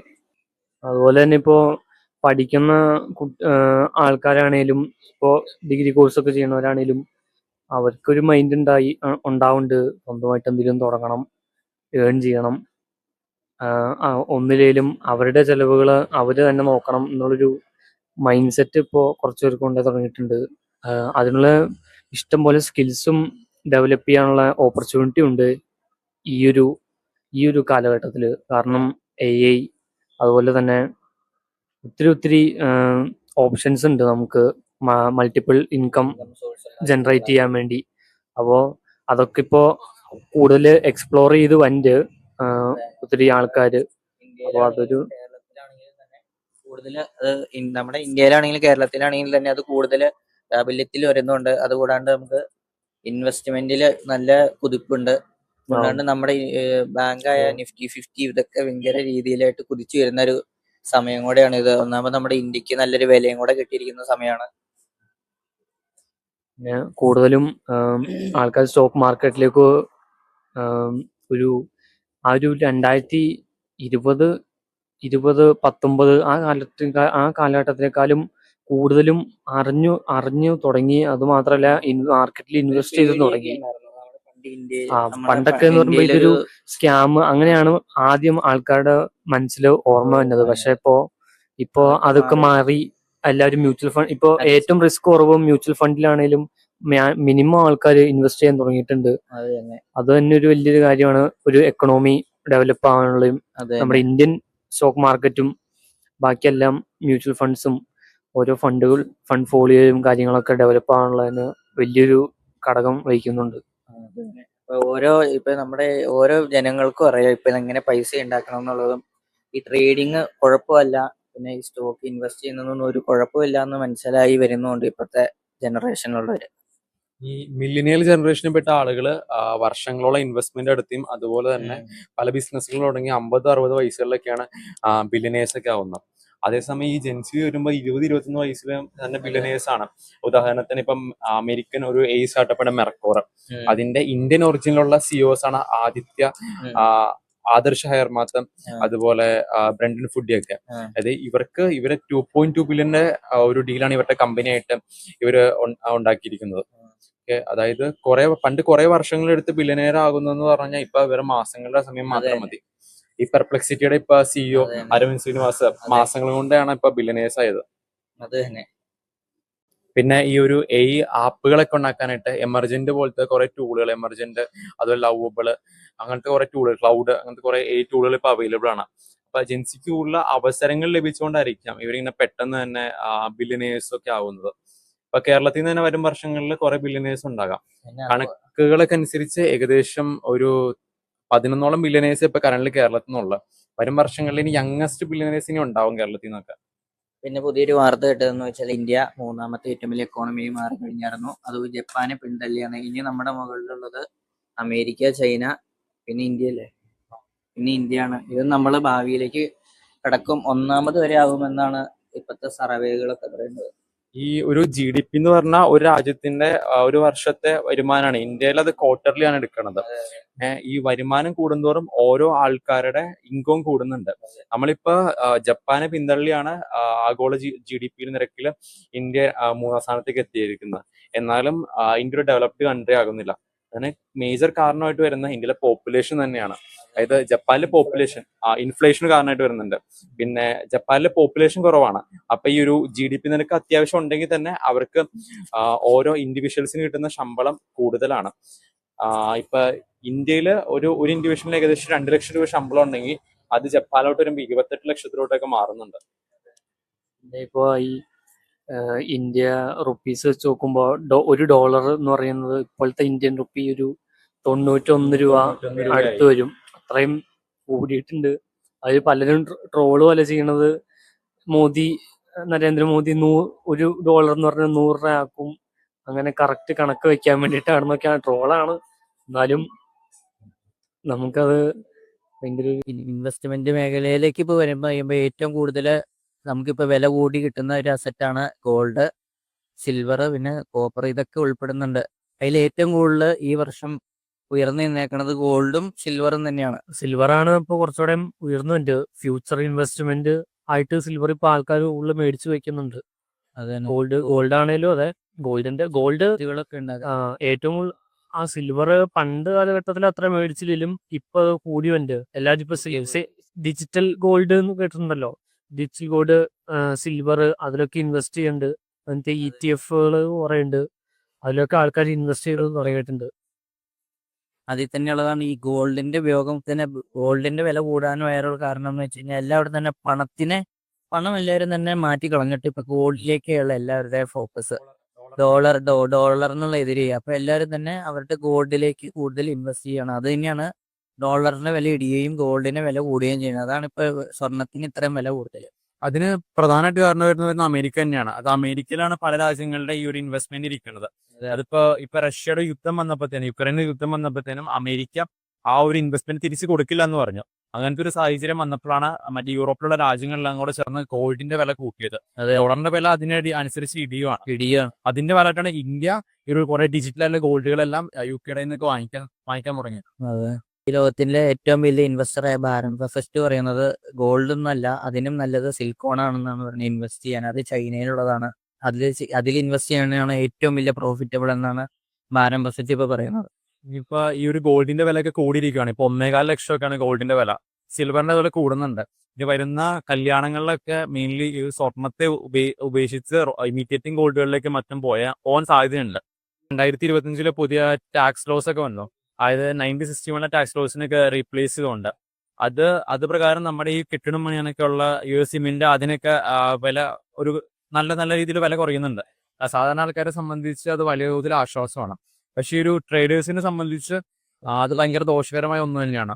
അതായത് ഈ ക്രിപ്റ്റോ ഒക്കെ ട്രേഡ് ചെയ്യുന്ന ആൾക്കാരെ സംബന്ധിച്ച് ഏകദേശം 30% നമ്മളെ ഈ ലാഭത്തിൽ നിന്ന് ഗവൺമെന്റിന് കൊടുക്കേണ്ടത്. അതുപോലെ തന്നെ വേറെ പ്രശ്നം ഉണ്ടായെന്ന് വെച്ച് കഴിഞ്ഞാൽ ഇപ്പൊ നമ്മള് ഒരു ക്രിപ്റ്റോയിൽ നമുക്ക് ലാഭം കിട്ടി, മറ്റൊരു ക്രിപ്റ്റോയിൽ നമുക്ക് നഷ്ടവും കിട്ടി. ഒരു നഷ്ടം കിട്ടിയ ക്രിപ്റ്റോവിനെ നമുക്ക് ലാഭമായിട്ട് സെറ്റ് ഓഫ് ചെയ്യാൻ പറ്റില്ല. അതൊരു വലിയ പ്രശ്നമായിട്ട് നിലനിൽക്കുന്നുണ്ട്. അതുകൂടാണ്ട് ഇതിൽ TDS എന്ന് പറഞ്ഞൊരു സംഭവം ഉണ്ട്. അത് 1%. ഇപ്പൊ നമ്മൾ ക്രിപ്റ്റോ ഇപ്പൊ നമ്മൾ ക്രിപ്റ്റോ വാങ്ങുവാണെങ്കിൽ തന്നെ അത് നമ്മളിപ്പോ അത് സെല്ലാണോ വിൽക്കുവാണോ വാങ്ങുവാണെങ്കിൽ ചെയ്യുമ്പോൾ തന്നെ ഒരു ശതമാനം അതിൽ നിന്ന് എന്തായാലും നമ്മുടെ കയ്യിൽ നിന്ന് പോകും. എന്ന് വെച്ചാൽ ഇപ്പൊ ഒരു 10,000 രൂപയാണെങ്കിൽ അതിൽ നിന്ന് 990 രൂപ നമുക്ക് കിട്ടുള്ളൂ. അതിൽ 100 രൂപ അതിൽ നിന്ന് മിസ്സാണ്. അല്ലാതെ ഇപ്പൊ നമ്മള് ബ്രോക്കർ അനുസരിച്ചൊക്കെ ഇരിക്കും. ബ്രോക്കർ റേറ്റ് കൂടുതലാണ്. നമ്മളെ അതൊരു ഇല്ലീഗലാണ് ശരിക്കും പറഞ്ഞാൽ. ആ പല പല ബ്രോക്കേഴ്സ് ഉണ്ട്, ലീഗലായിട്ടുള്ളവരുണ്ട്. ഇപ്പോ ഒത്തിരി ആപ്ലിക്കേഷൻസ് ഉണ്ട്, വൈബിറ്റ്, ബിറ്റ്സ് പോലത്തെ ആപ്ലിക്കേഷനിലൊക്കെ നമുക്ക് ക്രിപ്റ്റോ ട്രേഡ് ചെയ്യാം. അതിലൊന്നും ഒരു കുഴപ്പമൊന്നുമില്ല. പക്ഷെ ഇൻകം ടാക്സ് വേണം. കൂടാണ്ട് ഇതിന് ഇപ്പൊ നമ്മളിപ്പോ ഇതിന് നല്ല മോർ പ്രോഫിറ്റബിൾ ആയ ആൾക്കാർക്ക് എന്തായാലും നല്ല ഇൻകം ടാക്സ് അടക്കേണ്ടി വരും. ശരിക്കും പറഞ്ഞാൽ ലോകത്തൊന്നും ഇതിന് ഒരു ക്രിപ്റ്റോയ്ക്ക് ഒരു ടാക്സ് ഇല്ല. പക്ഷെ ഇന്ത്യയിൽ മാത്രമേ ഉള്ളൂ ഇതിന് ടാക്സ്. 31% ടാക്സ് ഉണ്ടെന്ന് വേണമെങ്കിൽ പറയാം. ആയിട്ട് ഞാൻ ഇത്ര നാളെ വിചാരിച്ചുകൊണ്ടിരുന്നത് നമ്മുടെ ഇന്ത്യയിലുള്ള ആൾക്കാർക്ക് ഈ ക്രിപ്റ്റോ കറൻസികൾ ഇതിൽ ട്രേഡ് ചെയ്യുന്നില്ല എന്നാണ്. പക്ഷെ ലോകത്തിലെ ഏറ്റവും കൂടുതൽ ക്രിപ്റ്റോ ട്രേഡേഴ്സ് ഉള്ള രാജ്യം ഇന്ത്യയാണ്. അതിനുശേഷമാണ് പിന്നെ അമേരിക്കയൊക്കെ വരുന്നത്. നമുക്കിവിടെ ലീഗൽ അല്ല, പക്ഷെ നമ്മുടെ കയ്യിൽ ക്രിപ്റ്റോ കയ്യിൽ വെക്കാനും അതുപോലെ സെല് ചെയ്യാനും ട്രേഡ് നടത്താനൊക്കെ സാധിക്കും. ഇപ്പൊ കടയിൽ പോയിട്ട് ക്രിപ്റ്റോ ഉപയോഗിച്ച് ഒരു ചായ കുടിക്കാനൊന്നും സാധിക്കത്തില്ല. പക്ഷെ അങ്ങനെ വരും വർഷങ്ങളിൽ സാധിക്കും. ഇപ്പൊ അമേരിക്കയില്, സെൻട്രൽ അമേരിക്കയിലെ രാജ്യമുണ്ട് എൽ സാൽവഡോർ എന്ന് പറഞ്ഞാൽ. ഈ രാജ്യത്ത് ക്രിപ്റ്റോ ലീഗലാണ്. നമുക്കിപ്പോ ചായ കുടിക്കാനും അതുപോലെ കടയിൽ ചെന്ന് എന്തെങ്കിലും സാധനം വാങ്ങിക്കാനൊന്നും ക്രിപ്റ്റോ ഉപയോഗിക്കാൻ സാധിക്കും. അതുകൊണ്ടാണ് നമ്മുടെ മദ്രാസ് ഹൈക്കോടതി പ്രഖ്യാപിച്ചിട്ടുണ്ട് ഇത് നമുക്ക് ക്രിപ്റ്റോ ഒരു അസറ്റ് ആയിട്ട് കൂട്ടാമെന്ന് ഇവിടുത്തെ കോടതികൾ പറഞ്ഞിട്ടുണ്ട്. ക്രിപ്റ്റോ മാത്രം, ക്രിപ്റ്റോയില് ബിറ്റ്കോയിൻ മാത്രം, വേറെ ഒന്നും ഈ കൂട്ടം കൊള്ളില്ല. അതെന്ന് വെച്ചാൽ അത് സ്കാം ആക്കി അത് ഈ ബിറ്റ്കോയിൻ വേണമെങ്കിൽ മാത്രമായിട്ട് നമുക്ക് വേണമെങ്കിൽ യൂസ് ചെയ്യും.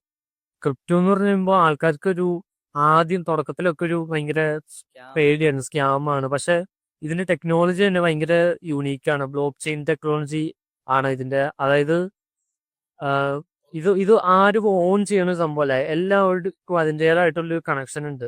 അപ്പൊ അതുകൊണ്ട് ഇതിൽ ഒരു സ്കാമോ മാനിപ്പുലേറ്റ് ചെയ്യാനോ ആർക്കും പറ്റില്ല. പിന്നെ രാഗോലേഷൻ ആവില്ല. ഒരു നിശ്ചിത അളവിൽ കൂടുതൽ 21 മില്യൺ എങ്ങാണ്ട് അല്ലേ കറക്റ്റ് ബിറ്റ്കോയിൻ അത്രയല്ലേ ഉള്ളൂ. പരിധി കൂടുതലില്ല. പിന്നെ ഹാൽവിങ് അടക്കണം 4 വർഷം. സാൽവിങ് ഉണ്ട്. അപ്പൊ അതൊക്കെ ഓരോ വർഷം ഇങ്ങനെ നടന്നുകൊണ്ടിരിക്കുമ്പോഴനുസരിച്ച് ബിറ്റ്കോയിന്റെ ഇത് കുറഞ്ഞുകൊണ്ടിരിക്കുകയാണ്. ക്വാളിറ്റി. നമ്മുടെ ഇപ്പൊ ഭൂമിയിൽ ഗോൾഡ് കുഴിച്ചെടുക്കും തോറും ഗോൾഡ് കുറയുമല്ലോ. അതുപോലെ തന്നെയാണ് ക്രിപ്റ്റോയിലും. അത് ക്രിപ്റ്റോ മൈനിങ് എന്നൊക്കെ പറയും അതിനെ. അതിങ്ങനെ മൈൻ ചെയ്ത് ലാസ്റ്റ് അത് ആ മൈനിങ് പ്രോസസ്സ് നിർത്തും. അപ്പോൾ ആ ക്രിപ്റ്റോ മൊത്തത്തിൽ തീർന്നു പോകും. അപ്പോഴൊക്കെയാണ് ഇതിന്റെ വില കൂടാനുള്ള ചാൻസ്. ഇപ്പൊ ക്രിപ്റ്റോ ഏറ്റവും നല്ലൊരു ഇൻവെസ്റ്റ്മെന്റ് ആണ്. പിന്നെ ഈ മീം കോയിൻസ് എന്ന് പറഞ്ഞിട്ടുണ്ട്. അതിലൊന്നും ഇൻവെസ്റ്റ് ചെയ്യുന്നതിൽ അത്ര അഭിപ്രായമില്ല. കോയിൻസ് നല്ലത് തന്നെയാണ്. പക്ഷെ അതൊരു അത്യാവശ്യം സ്റ്റഡി ചെയ്തിട്ട് തന്നെ നോക്കുക. ഇതിപ്പോ അതിന് വലിയ വലിയ ചടങ്ങായ കാര്യം തന്നെയാണ്. അത് ഓരോ ഫോർമാലിറ്റീസ് ഉണ്ട്. ആ ഫോർമാലിറ്റീസുകൾ നോക്കിയിട്ട് അത് ശരിയാണെന്നുള്ള ഏതെങ്കിലും ഒരു കമ്പനിയുടെ പേരിലാണ് തുടങ്ങി നിൽക്കുക. ഇപ്പൊ ഡോജി ഒരു ടെസ്ലയുടെ എന്ന് വെച്ചാൽ ഇലോൺ മസ്കിന്റെ ഒരു കയ്യൊപ്പുള്ള ഒരു മീം കോയിൻ തന്നെയാണ്. അങ്ങനെ പലരും 4-5 ഉറപ്പായിട്ടുള്ളത്. പിന്നെ സൊളാന, പിന്നെ ഇതീരിയം ഒക്കെ നല്ലതാണെന്നൊക്കെയാണ്. പിന്നെ അതന്നെ ട്രംപിന്റെ പറഞ്ഞുകൊണ്ടായിരുന്നത്. പക്ഷെ അത് പുള്ളിയുടെ അല്ല. ഇപ്പൊ അത് നിലവിലില്ല. ട്രംപ് കോയിൻ എന്ന് പറഞ്ഞതിന്റെ പേര്, ഭാര്യയുടെ പേരുണ്ടായിരുന്നു. ഇപ്പത്തെ റിസൾട്ട് അനുസരിച്ച് ഡൊണാൾഡ് ട്രംപ് പുതിയൊരു തുടങ്ങാനുള്ള ക്രിപ്റ്റോ കറൻസി ഇൻട്രൊഡ്യൂസ് ചെയ്യാനുള്ള ചാൻസ് കാണുന്നുണ്ട്. പുള്ളിയുടെ മോന്റെ വക അമേരിക്കയിൽ അത് തുടങ്ങാനുള്ള ചാൻസ്. അത് ഈ ഡൊണാൾഡ് ട്രംപ് ഭരണത്തിൽ കയറിയ സമയത്ത് ഏകദേശം $1 ലക്ഷം ക്രിപ്റ്റോയുടെ വാല്യൂ കൂടിയിട്ടുണ്ട്. അത് തന്നെ വാല്യൂ. പിന്നെ ഒരു ഇടിവ് സംഭവിച്ചു. അതായത് ട്രംപ് ഈ ഒരു താരിഫ് നയങ്ങളൊക്കെ നയം കാരണമാണ് അത് കുറഞ്ഞത്. ഇടിവ് സംഭവിക്കാൻ കാരണമായത്. ബ്ലോക്ക് ചെയിൻ ടെക്നോളജി പറഞ്ഞ ഇലക്ഷനൊക്കെ ഉപയോഗിക്കാൻ പറ്റുന്ന ഒരു ടെക്നോളജിയാണ്. കാരണം തന്നെയാണ്. മാനിപ്പുലേഷനും ഒരു കാര്യങ്ങളും നടക്കൂല. അത് ഫ്യൂച്ചറിൽ വരാൻ സാധിക്കട്ടെ. അത് നല്ല നമ്മുടെ ഇന്ത്യയിൽ ഏറ്റവും കൂടുതൽ വരാൻ നല്ലത് അത് തന്നെയാണ്. കള്ളത്തരങ്ങനെക്കാളും ഭേദം എന്ന് ബ്ലോക്ക് ചെയിൻ ടെക്നോളജി ആണെങ്കിൽ ഇങ്ങനെ കള്ളത്തരൊന്നും നടക്കില്ല. ഈ നോർത്ത് സൈഡിലാണെങ്കിലും സൗത്തിലാണെങ്കിലും കള്ളത്തരം നടക്കുന്നുണ്ട്. ഒരു ബാധ്യതയില്ല. ഇപ്പൊ നിങ്ങൾക്ക് എല്ലാവർക്കും അറിയാലോ രാഹുൽ ഗാന്ധിയുടെ വോട്ട് ചോറി സ്കീം. അതില് എത്രത്തോളം ഫേക്ക് ആയിട്ടുള്ള വോട്ടേഴ്സ് ആണ് ഇത്തരത്തിലുള്ള സ്കാമൊക്കെ ചെയ്ത് മാനിപ്പുലേറ്റ് ചെയ്ത് ഇലക്ഷൻ കമ്മീഷൻ ഇൻവോൾവ് ആണെന്ന് അറിഞ്ഞൂടാ. എന്നാലും അവരൊക്കെ സ്കാം ചെയ്തിട്ട് ഇങ്ങനത്തെ ഒരു വോട്ട് സ്കാം ആയത്. ഇപ്പൊ പല രാജ്യങ്ങളിലാണെങ്കിൽ തന്നെ അവരുടെ രാജ്യത്ത് ഈ ബിറ്റ്കോയിന് മറ്റേ എടുക്കാത്തതിന്റെ കാരണം എന്താണെന്ന് വെച്ചാൽ ഇതിന് ഒറിജിനൽ ഇല്ലാക്കൊണ്ട് ഒറിജിനൽ അല്ല ആരാണെന്ന് അറിയില്ല. ഇങ്ങനെ പറയുന്ന ചിലവർ പറയുന്നത് സദോഷോ നക്കുമോട്ടോടെയാണെന്നാണ് പറയുന്നത്. ഈ ഒരു കാരണം കൊണ്ടാണ് മിക്ക കൺട്രീസും ഈ ലീഗൽ ടെൻഡർ കൊടുക്കാത്തത്. ഇത് ഇല്ലാന്ന് തന്നെയാണ് അവിടുത്തെ ആൾക്കാർ പറയുന്നത്. പക്ഷെ ഇതിനൊരു വാല്യൂ ഉണ്ടായിരുന്നു. അതിനിപ്പോ ട്രംപ് തന്നെ ഇതിൽ വലിയൊരു ഇൻവെസ്റ്റ്മെന്റ് നടത്തിയിട്ടുണ്ട്. ട്രംപ് എലക്ഷൻ ജയിച്ചപ്പോൾ തന്നെ വലിയൊരു ഹൈ പമ്പായിരുന്നു ബിറ്റ്കോയിൻ സംഭവിച്ചിരുന്നത്. അത് ചാർട്ടൊക്കെ എടുത്ത് നോക്കിയാൽ മനസ്സിലാവും.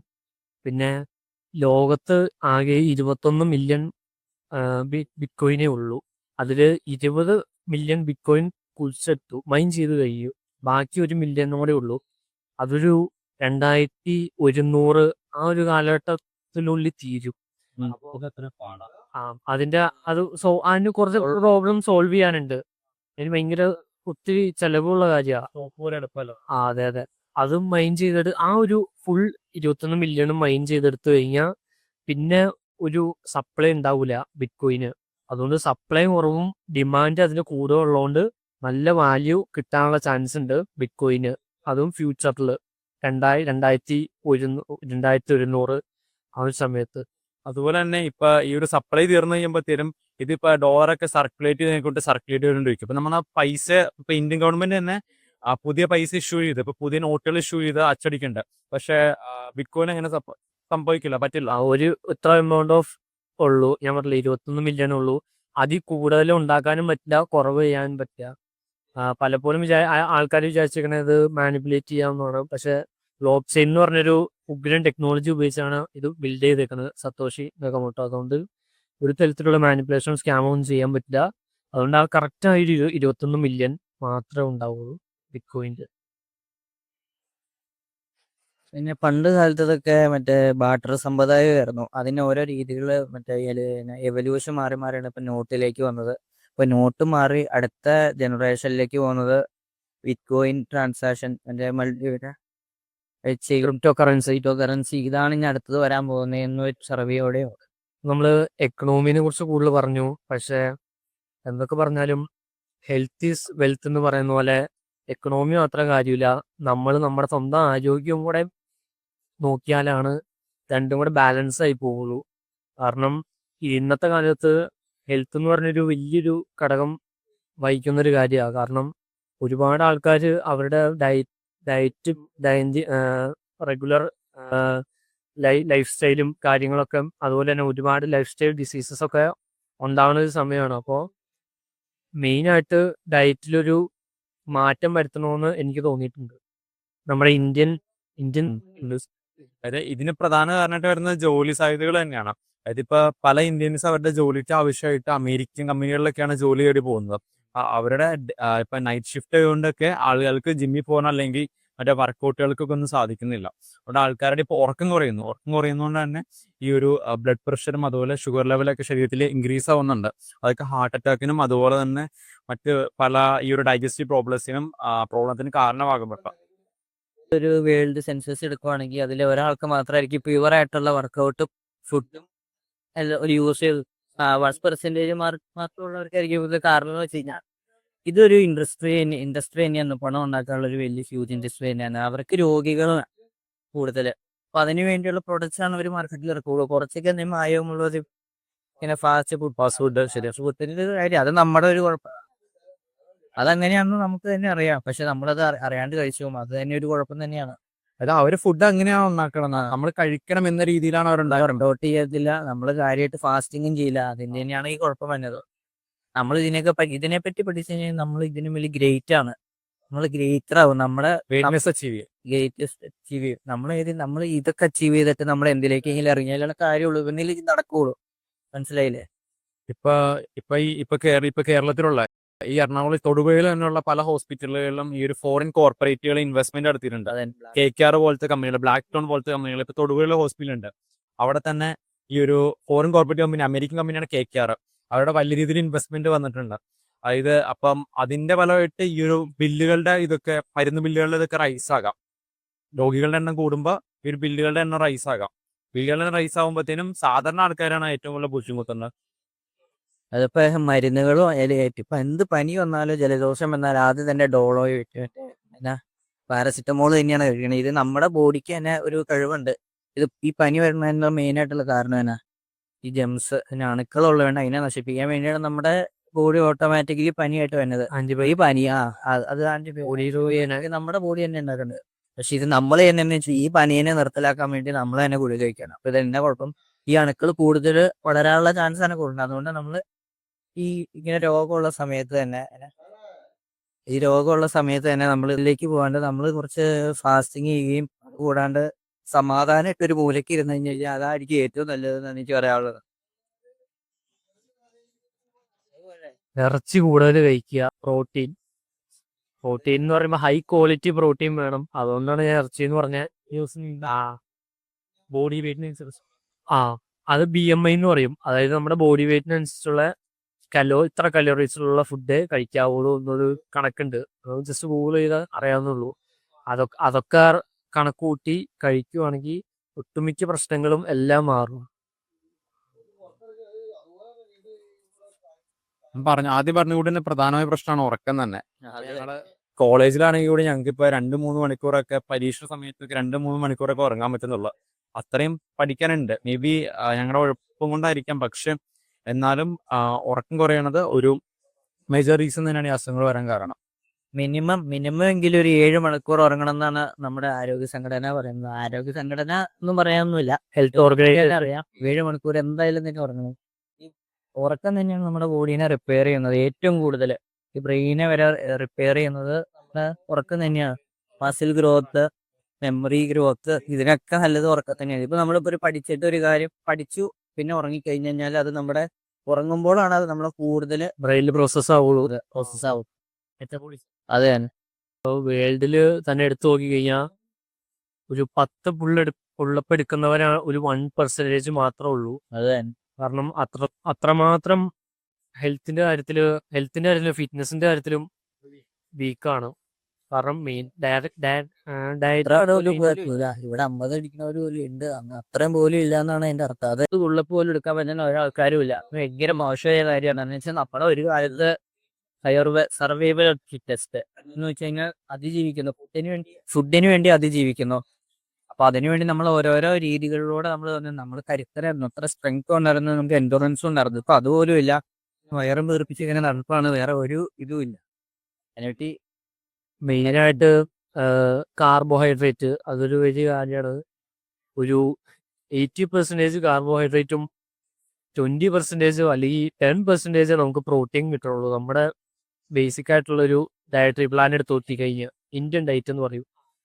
അതുപോലെ തന്നെ അത് നേരെ തിരിച്ചിടുവാണെങ്കിൽ തീരാവുന്ന പ്രശ്നമേ ഉള്ളൂ. ഇപ്പോൾ US പുതിയ ഹെൽത്ത് ഓർഗനൈസേഷൻ ഇപ്പോൾ റോബർട്ട് എഫ് കെനഡി പുതിയതായിട്ട് ഇൻട്രൊഡ്യൂസ് ചെയ്ത ഡയറ്ററി പ്ലാൻ്റെ അകത്ത് നേരെ തിരിച്ചാണ്.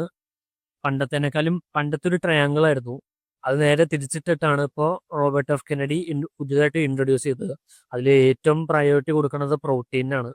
ഏറ്റവും ലാസ്റ്റാണ് കാർബോഹൈഡ്രേറ്റ്, അതും ക്വാളിറ്റിയുള്ള കാർബോഹൈഡ്രേറ്റ് ആണ് പ്രയോറിറ്റൈസ് കൊടുക്കുന്നത്. പിന്നെ ഡയറ്ററി ഫൈബർ അങ്ങനത്തെ കാര്യങ്ങളൊക്കെ. പിന്നെ fat, good fat and protein, അതാണ് മുഖ്യമായിട്ട് ആ ഒരു ഡയറ്ററി പ്ലാൻ്റെ അകത്ത് ഇൻക്ലൂഡ് ചെയ്യുന്നത്. ഈ നമ്മുടെ ഡയറ്റ് ബെറ്റർ ആവുന്ന സമയത്ത് നമ്മുടെ കുറവ് ഡിസീസുകൾ നമുക്ക് വരാനുള്ള സാധ്യതയുണ്ട്. വരത്തില്ല, നമുക്ക് ഡിസീസുകൾ ഒത്തിരി വരത്തില്ല നമ്മുടെ ഡയറ്റ് ബെറ്റർ ആവുന്ന സമയത്ത്. അപ്പം ഇപ്പൊ നമ്മുടെ ഇന്ത്യൻ ഡയറ്റ് ഒത്തിരി ബെറ്റർ അല്ല. അതായത് ഒത്തിരി മോശവശങ്ങളുണ്ട് ഇന്ത്യൻ ഡയറ്റിന്.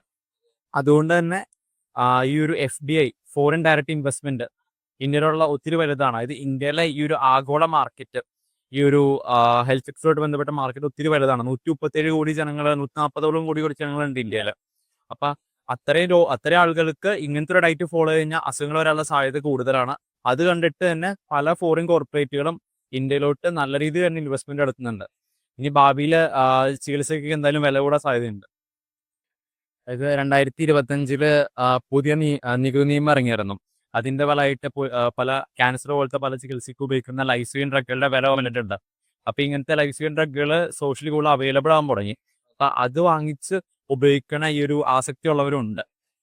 അപ്പൊ അതുപോലെ തന്നെ അതിന് ആസക്തിയുള്ളവരുണ്ട്. അതുപോലെ തന്നെ ഈ ഒരു കിടത്തിക്കൊണ്ട് വന്ന, അതായത് മറ്റേ പല സംസ്ഥാനങ്ങളിൽ നിന്ന് ഇങ്ങനെ കേരളത്തോട്ട് കിടത്തിക്കൊണ്ട് വന്ന ഡ്രഗുകൾ ഉപയോഗിക്കുന്ന ആൾക്കാരുണ്ട്. 2025 കാണാൻ സാധിച്ചു കുറെ ഡ്രഗ്സുകൾ വന്നത്. ഇപ്പൊ മൂവാറ്റുപുഴയിലുള്ള എഡിസൺ ഇത് കെറ്റമലോൺ കേസിൽ നല്ലവനായ ഉണ്ണി, നല്ലവനായ ഉണ്ണി. നമ്മൾ ഒട്ടും പ്രതീക്ഷിക്കാത്ത കാര്യമായിരുന്നു. ഇത് കേരളത്തിൽ അല്ലെങ്കിൽ ഇന്ത്യ ലോകത്ത് ആണെങ്കിൽ 4 ആൾക്കാരുള്ളൂ ഇങ്ങനെ കെറ്റോമലോൺ ആ ഒരു ഡാർക്ക് വെബ് വഴി കിടത്തി ഇങ്ങനത്തെ സെല് ചെയ്യുന്ന ആൾക്കാരില്ല. നാട്ടുകാരൊക്കെ വിചാരിച്ചുകൊണ്ടിരുന്ന പുള്ളി എന്തോ എഞ്ചിനീയറിംഗ് കണ്ടായിരുന്നു, ഡിഗ്രിയും കണ്ടായിരുന്നു. അതിൽ അത്യാവശ്യം വിദ്യാഭ്യാസം ഒക്കെ ഉണ്ടായിരുന്നു. വീട്ടില് അത്യാവശ്യം ചുറ്റുപാട് നല്ല വിലയൊക്കെ ഉണ്ടായിരുന്ന ആളെന്നോ. നാട്ടുകാർ വരെ അത്ഭുതപ്പെട്ടു പോയി പുള്ളിനെ ഇങ്ങനെ പോലീസ് പിടിച്ചുകൊണ്ട് പോകണം കണ്ടപ്പത്തേനും. ഹൈടെക് ഡ്രഗ് കച്ചവടമാണ് നടത്തിയത്.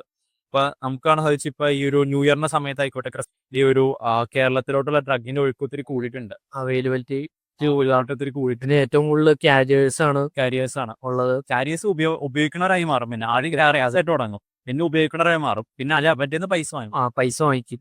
അതാണ് ഇതിപ്പോ കേരളത്തിൽ എല്ലാവരും പറയുന്നത് കേരളത്തിലാണ് ഇങ്ങനെ കൂടുതൽ ഡ്രഗ് വന്നതെന്ന്. പക്ഷെ പല ഹബ്ബ എന്ന് പറയാം, ഹബ്ബാക്കി എടുക്കാൻ ശ്രമിക്കുകയാണ്. കാരണം ഇതിനു മുമ്പ് പഞ്ചാബ് അങ്ങനത്തെ സ്ഥലങ്ങളൊക്കെ ആയിരുന്നു ഏറ്റവും കൂടുതൽ.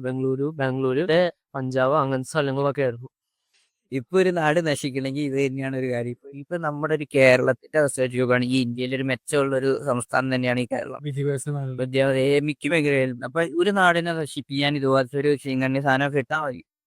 അത് തന്നെയാണ് മനസ്സിലായി. ഇപ്പൊ ഇത് രാജ്യങ്ങൾ വരെ കേരളത്തിലേക്ക് ഇട്ടോ, ചൈന വരെ കേരളത്തിലേക്ക് ഇട്ട് നോക്കുന്നുണ്ട്. പുറത്തുനിന്ന് ഫോറിനേഴ്സ് ആണെങ്കിലും നമ്മൾ ആളുകൾക്ക് ഒരു വില തരുന്നു. അതായത് കമ്മ്യൂണിസം ഇവിടെ ഉണ്ടല്ലോ, അതൊക്കെ ഭയങ്കര ആശ്ചര്യത്തോടെ പുറത്തുള്ളവർ നോക്കണം. അത് തന്നെ. പക്ഷെ എന്നാന്ന് അറിയില്ലാണ്, കമ്മ്യൂണിസം എന്നാന്ന് കൃത്യമായിട്ട് അറിയില്ലാത്തതുകൊണ്ടാണ് ഇത് ഒരു വിഷയം. അതായത് ഇപ്പൊ കേരളത്തിൽ ഇങ്ങനെ കുറെ ഡ്രഗ് കേസുകൾ പിടിക്കണോണ്ടാണ് നമുക്ക് ഇവിടെ ഇങ്ങനെ ഡ്രഗ് കേസുകൾ ഉണ്ടെന്ന് നമുക്ക് മനസ്സിലാവുന്നത്. പക്ഷെ പല സംസ്ഥാനങ്ങളും പിടികൂടുന്നില്ല. ആൾക്കാർ വിചാരിക്കണം കേരളത്തിലോട്ട് മാത്രമേ ഇങ്ങോട്ട് ഡ്രഗ്സ് ഇമ്പോർട്ട് ചെയ്യുന്നുള്ള, ഇവിടുത്തെ സമൂഹത്തെ മാത്രം നശിപ്പിക്കാൻ നോക്കുള്ളൂ. പക്ഷെ ബംഗളൂരു, ചെന്നൈയിലൊക്കെ ഇത് വൺ ഹബ്ബുകളാണ്. അവിടെ നിന്നൊക്കെയാണ് മേജറായിട്ട് വരുന്നത്. ഇപ്പൊ ഈ ഒരു സൊസൈറ്റിനെ ഏറ്റവും കൂടുതൽ ഇൻഫ്ലുവൻസ് ആക്കുന്ന ഒരു പുതിയ തലമുറയാണ്. ഈ പുതിയ തലമുറയിലോട്ട് എത്തിച്ചു കഴിഞ്ഞാൽ അവരുടെ പ്രോഫിറ്റും കൂടും, അതുപോലെ തന്നെ ആ ഒരു സൊസൈറ്റിനെ തന്നെ ഇല്ലാണ്ടാക്കാനും ശേഷിയുണ്ട്. മെയിനായിട്ട് ഈ ഡ്രഗ് കൊണ്ടുപോകുന്ന അതൊരു കാർട്ടലായിരിക്കും. അതിന് എന്തായാലും ഒരു മെയിൻ ആളുണ്ടാവും. ആ മെയിൻ ആളെ പിടിക്കില്ല ആരും. എല്ലാവരും ക്യാരിയേഴ്സിന്റെ അവിടെ തന്നെ എത്തും. അത് കഴിഞ്ഞിട്ട് പിന്നെ അവിടെ നിന്നൊരു മുന്നോട്ടുള്ള ഒരു അനക്കോ ഒരു ഡിസിഷനോ ഒന്നും ഉണ്ടാവില്ല. കാരണം ഇപ്പൊ ആ കാരിയർ അതിന്റെ പൊസിഷൻ വഹിക്കുന്ന ആളായിരിക്കാം, അല്ലെങ്കിൽ അത്ര പൊളിറ്റിക്കൽ പവർ ഉള്ള ആളാണ്. അതെ. കാരണം ഇവർക്ക് ഈ ഡ്രഗ് ഇവിടെ കൊണ്ടുവന്നിട്ട് നേട്ടം എന്ന് പറയുന്നത് മെയിനായിട്ട് ഫണ്ട് എടുക്കുക എന്നുള്ളതാണ്. ഇത്തരം ഡ്രഗുകൾ വിറ്റ് കഴിഞ്ഞ് കഴിഞ്ഞാൽ നല്ല രീതിക്ക് ഫണ്ട് കിട്ടും. ഈ ഫണ്ടുകളെല്ലാം ഡയറക്റ്റ് ചെല്ലണത് ടെററിസ്റ്റ് ഗ്രൂപ്പിന്റെ ഒക്കെ കയ്യിലായിരിക്കും. അത് വലിയൊരു ആപത്താണ്. കാരണം അവർക്കാണ് ഇത്തരത്തിലുള്ള ഫണ്ട് കൊണ്ടുള്ള ആവശ്യമുള്ളൂ. ഇത്തരത്തിലുള്ള ഫണ്ടൊക്കെ മെയിനായിട്ട് യൂസ് ചെയ്യുന്നത് ആയുധങ്ങൾ വാങ്ങിക്കാനാണ്. നാർക്കോട്ടിക് ഫണ്ട് ഈ മെയിനായിട്ട് അവർക്ക് ഈ ആയുധങ്ങൾ, പുതിയ ആയുധങ്ങൾ ഉണ്ടാക്കാനോ അല്ലെങ്കിൽ എവിടെയെങ്കിലും ബോംബ് ഇടാനും അതിനുവേണ്ടിയാണ് ഈ പൈസ മെയിനായിട്ട് അവർ യൂസ് ചെയ്യുന്നത്. അല്ലെങ്കിൽ ഒരു നാട്ടിൽ നശിപ്പിക്കാൻ ഇതൊക്കെ തന്നെ ഏറ്റവും വലിയൊരു സോഴ്സ് ഒക്കെ കണ്ടുപിടിക്കാം. ഒരാൾ പിടിച്ചിട്ട് അത് എവിടെ നിന്ന് വന്നേന്ന് നിമിഷം കൊണ്ട് കണ്ടുപിടിക്കാവുന്ന കാര്യമാണ്. പക്ഷെ അതാരും കണ്ടുപിടിക്കുന്നില്ല. കാരണം ഫണ്ടിങ് അതിൽ നിന്നാണ്. കാരിയർ കഴിഞ്ഞാൽ പിന്നെ ഒരു ലിമിറ്റ് ഉണ്ട്. ആ ഒരു ലിമിറ്റിന്റെ ഇതിലേക്ക് എത്തിപ്പെടാനുള്ള, അതായത് അതിന്റെ മേളിൽ ആരാണ്, ടോപ്പിൽ ആരാണുള്ളത്. പിന്നെ ഇത്തരത്തിലുള്ള ഒരു ഫണ്ട് കേരളത്തിൽ ആരാ എടുക്കണേന്ന് ചോദിച്ചു കഴിഞ്ഞാൽ അതിന് കറക്റ്റായിട്ട് ഉത്തരവില്ല. പക്ഷെ എന്തായാലും ഇവിടെ നിന്നൊക്കെ ഫണ്ട് എടുത്തിട്ടാണ് ഇത്തരത്തിലുള്ള കാര്യങ്ങളൊക്കെ നടക്കുന്നത്. അല്ലാണ്ട് ഒരിക്കലും നടക്കൂല. കാരണം ആൾക്കാർ അറിയാണ്ടൊന്നും ഈ കാര്യം നടക്കൂല. അപ്പോൾ ചിലപ്പോൾ അത് ഹൈ ആയിട്ടുള്ള പൊളിറ്റിക്കൽ പാർട്ടി ആയിരിക്കാം, ചിലപ്പോൾ വേറെ ഏതെങ്കിലും ഓർഗനൈസേഷൻ ആയിരിക്കും. അത് അവരുടെ കീഴിലായിരിക്കും ചിലപ്പോൾ ഈ ഫണ്ട് നടക്കുന്നത്, നാർക്കോട്ടിക് ഫണ്ട്. അപ്പൊ ഇത്തരത്തിലുള്ള നാർക്കോട്ടിക് ഫണ്ട് എടുക്കുമ്പോൾ അതിനനുസരിച്ചുള്ള പുതിയ കേട്ടുകേൾവി പോലും ഇല്ലാത്ത ഡ്രഗ് കേരളത്തിലേക്ക് ഒഴുകും. അത് സ്വാഭാവികമാണ്. അതൊക്കെ കനബീസ് ആയിരുന്നു ഇപ്പൊ കേരളത്തിലേക്ക് കാണാൻ പറ്റുന്നത്. ഇപ്പൊ MDMA പോലത്തെ സിന്തറ്റിക് ഡ്രഗുകളാണ് കൂടുതൽ കാണാൻ സാധിക്കും. ഹൈബ്രിഡ് കഞ്ചാവ് പറയും, അതൊക്കെയാണ് ഏറ്റവും കൂടുതൽ കേസുകൾ ഉണ്ടായിട്ടുള്ളത് കഴിഞ്ഞ വർഷം, അതായത് 2024 തുടക്കത്തോടു കൂടിയാണ് ഡ്രഗ് നിങ്ങൾക്കറിയാം, മീഡിയയിലൊക്കെ ഇഷ്ടം പോലെ വന്നിട്ടുണ്ട്. അതായത് ഡ്രഗ് വേട്ടാന്ന് തന്നെ പറയാം. ഇഷ്ടം പോലെ ഡ്രഗുകൾ അവർ പിടിച്ചെടുത്തു. ഷിപ്പിക്കൂടെ ആണെങ്കിലും കാർഗോയിലാണേലും അല്ലാണ്ട് ട്രാൻസ്പോർട്ട് ആണേലും ഇഷ്ടം പോലെ പിടിച്ചെടുത്തു. അപ്പൊ ആ ഒരു കാലഘട്ടത്തിലാണ് ഏറ്റവും കൂടുതൽ ഡ്രഗ് വേട്ട നടന്നിട്ടുള്ളത്. ഈ ഒരു കേരള ഗവൺമെന്റ് അതിനുവേണ്ടി കുറെ പദ്ധതികൾ തന്നെ ഇപ്പൊ പോലീസിന് വെച്ച് തന്നെ പല സ്ക്വാഡുകളായിട്ട് തിരിച്ചിട്ട് തന്നെ ഈ ഒരു ഇതിനു വേണ്ടി ഓരോ ഏരിയനെ ഫോക്കസ് ചെയ്ത് ഇങ്ങനെ ഡ്രഗ് എടുത്തവരുണ്ടെങ്കിൽ അവരെ പിടികൂടാനായിട്ട് ഇത് സ്ക്വാഡുകൾ ഉണ്ടാക്കിയിട്ടുണ്ട്. മെയിനായിട്ട് ഈ കേരളത്തിൽ തന്നെയുള്ള ഓർഗനൈസേഷൻ അല്ലെങ്കിൽ കേരളത്തിലുള്ള ഇൻഡസ്ട്രി അവരൊക്കെ ആയിരിക്കും ഇത്തരത്തിലുള്ള ഫണ്ട് എടുക്കുന്നത്. കാരണം അവർക്ക് അതിൻ്റെ ആവശ്യമുള്ളൂ. അങ്ങനത്തെ ഉള്ളൊരു ഫണ്ട് എടുത്തു കഴിഞ്ഞാൽ അത്തരത്തിലുള്ള ബെനിഫിറ്റ്സ് ഉണ്ടാവും. അപ്പോൾ അതിപ്പോൾ പണമായിട്ടാണേലും സോഷ്യലി ഇൻഫ്ലുവൻസ് ആയിട്ടാണേലും അത്തരത്തിലുള്ള രീതിയിലാണേലും അവർക്കാണ് ഇതിന് ഏറ്റവും കൂടുതൽ ബെനിഫിറ്റ് കിട്ടുന്നത്. പക്ഷേ ഇതും കൊണ്ട് നശിക്കാൻ പോകുന്നത് കേരളത്തിന്റെ ഫ്യൂച്ചർ. അതെ, കാരണം ഇത്തരത്തിലുള്ള മാരകമായ ഡ്രഗാണ് ഇതിക്കൂടെ കേരളത്തിലേക്ക് ഒഴുകുന്നത്. ഇപ്പൊ സിനിമാ മേഖലയായിട്ട് തന്നെ ബന്ധപ്പെട്ട് നമുക്ക് കുറെ കേസുകൾ കാണാൻ സാധിച്ചു കഴിഞ്ഞ വർഷം തന്നെ. കഴിഞ്ഞ വർഷം 2025 തന്നെ 70 പേരാണ് ഡ്രഗ്സിന്റെ കേസിൽ ഡെത്തായേക്കുന്നത്. അതിനെന്നാ നമുക്ക് പറയാനുള്ള അത്രയും കൊലപാതകങ്ങളാണ് നടന്നത് കേരളത്തിൽ തന്നെ. കൈകിട്ട് തുലുക്കുന്ന ആസക്തി കിട്ടാണ്ടാവുമ്പോഴത്തേക്കും അതിനെ അവർക്ക് പൈസ ഉപയോഗിച്ചായിരിക്കും. പൈസ കൊടുക്കാണ്ടാവുമ്പോഴത്തേക്കും കൊലപാതകങ്ങൾ ആളുകൾ ചെയ്യും. അത് സർവ്വസാധാരണമായിട്ട് വരുവാണ്. ഈ ഡ്രഗിന്റെ ഏറ്റവും വലിയ പ്രശ്നങ്ങളൊന്നും ഇത് തന്നെയാണ്. 2025 കുറെ പ്രകൃതിക്ഷോഭങ്ങൾ ഉണ്ടായ വർഷമാണ്. ഇപ്പൊ ഉത്തർപ്രദേശിലായിക്കോട്ടെ, നോർത്തിലായിക്കോട്ടെ, ഇന്ത്യൻ നോർത്തിലായിക്കോട്ടെ, അതുപോലെ തന്നെ സൗത്തിലായിക്കോട്ടെ. ഇപ്പൊ സൗത്ത് ഏഷ്യൻ രാജ്യങ്ങൾ, അതായത് ശ്രീലങ്ക പോലത്തെ രാജ്യങ്ങൾ തന്നെ കൊറിയ മറ്റേ പ്രകൃതിക്ഷോഭങ്ങളൊക്കെ ഉണ്ടായി. വെള്ളപ്പൊക്കമൊക്കെ വന്ന് കുറെ മരണങ്ങൾ ശ്രീലങ്കയിലുണ്ടായി. അതുപോലെ തന്നെ കാലിഫോർണിയ പോലത്തെ സ്ഥലങ്ങളിലെ മറ്റേ ചൂടുകാറ്റൊക്കെ വന്ന് ഒത്തിരി ആൾക്കാർ മതി സ്പെയിനിലൊക്കെ ഉണ്ടായി. സ്പെയിനിൽ ഒത്തിരി ആൾക്കാർ മരിച്ചിട്ടുണ്ടായിരുന്നു. ഇപ്പൊ ഈ ഒരു നമ്മുടെ നാടിനെ ബാധിക്കുന്നുണ്ട്.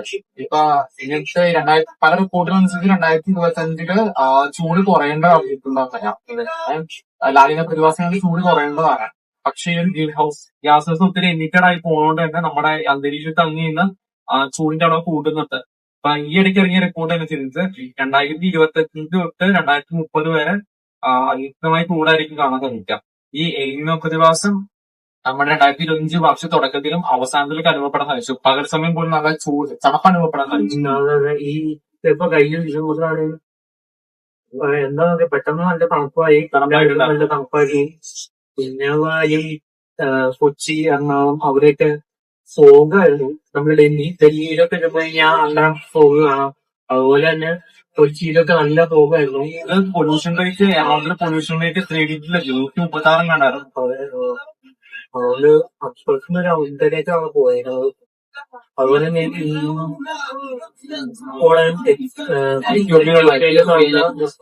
അതിന്റെ ആഫ്റ്റർ എഫക്റ്റ് ആയിരിക്കാം കോൾഡും പിന്നെ സ്ഥിരമായിട്ട് അല്ലാത്ത ക്ലൈമറ്റ് ചേഞ്ച് കാര്യങ്ങളൊക്കെ. മെയിനായിട്ട് എത്യോപ്യ അവിടെ ഒരു സ്റ്റേജിലാണ് അളവുപെടാത്ത അത്രയും വലിയൊരു സ്ഫോടനമാണ് ഉണ്ടായത് എത്യോപ്യ, എത്യോപ്യയിലുണ്ടായത്. അത് കാരണം നമ്മുടെ ഈ ഇന്ത്യക്കും അത് ബാധിച്ചു. എന്നിട്ട് യൂറോപ്പിനൊക്കെ ബാധിച്ചിട്ട് അത് ഉൾപ്പെടെ നമുക്ക് സ്പെയിനുണ്ടായ അത് മാത്രം നമ്മുടെ ഇന്ത്യക്ക് ബാധിച്ചിട്ടുണ്ട്. അത് മെയിനായിട്ട് നമ്മുടെ കേരളത്തിൽ നിന്ന് വരെ അത് മനസ്സിലാക്കാം. എന്നിട്ട് ഉച്ചയ്ക്ക് വരെ വെയിൽ തണുപ്പനുകൂടുതൽ ഭാവിയായിട്ട് എന്ന് വരെ തുല്ലില്ല. അപ്പൊ അതിലെങ്ങനെയാണോ അതുപോലെ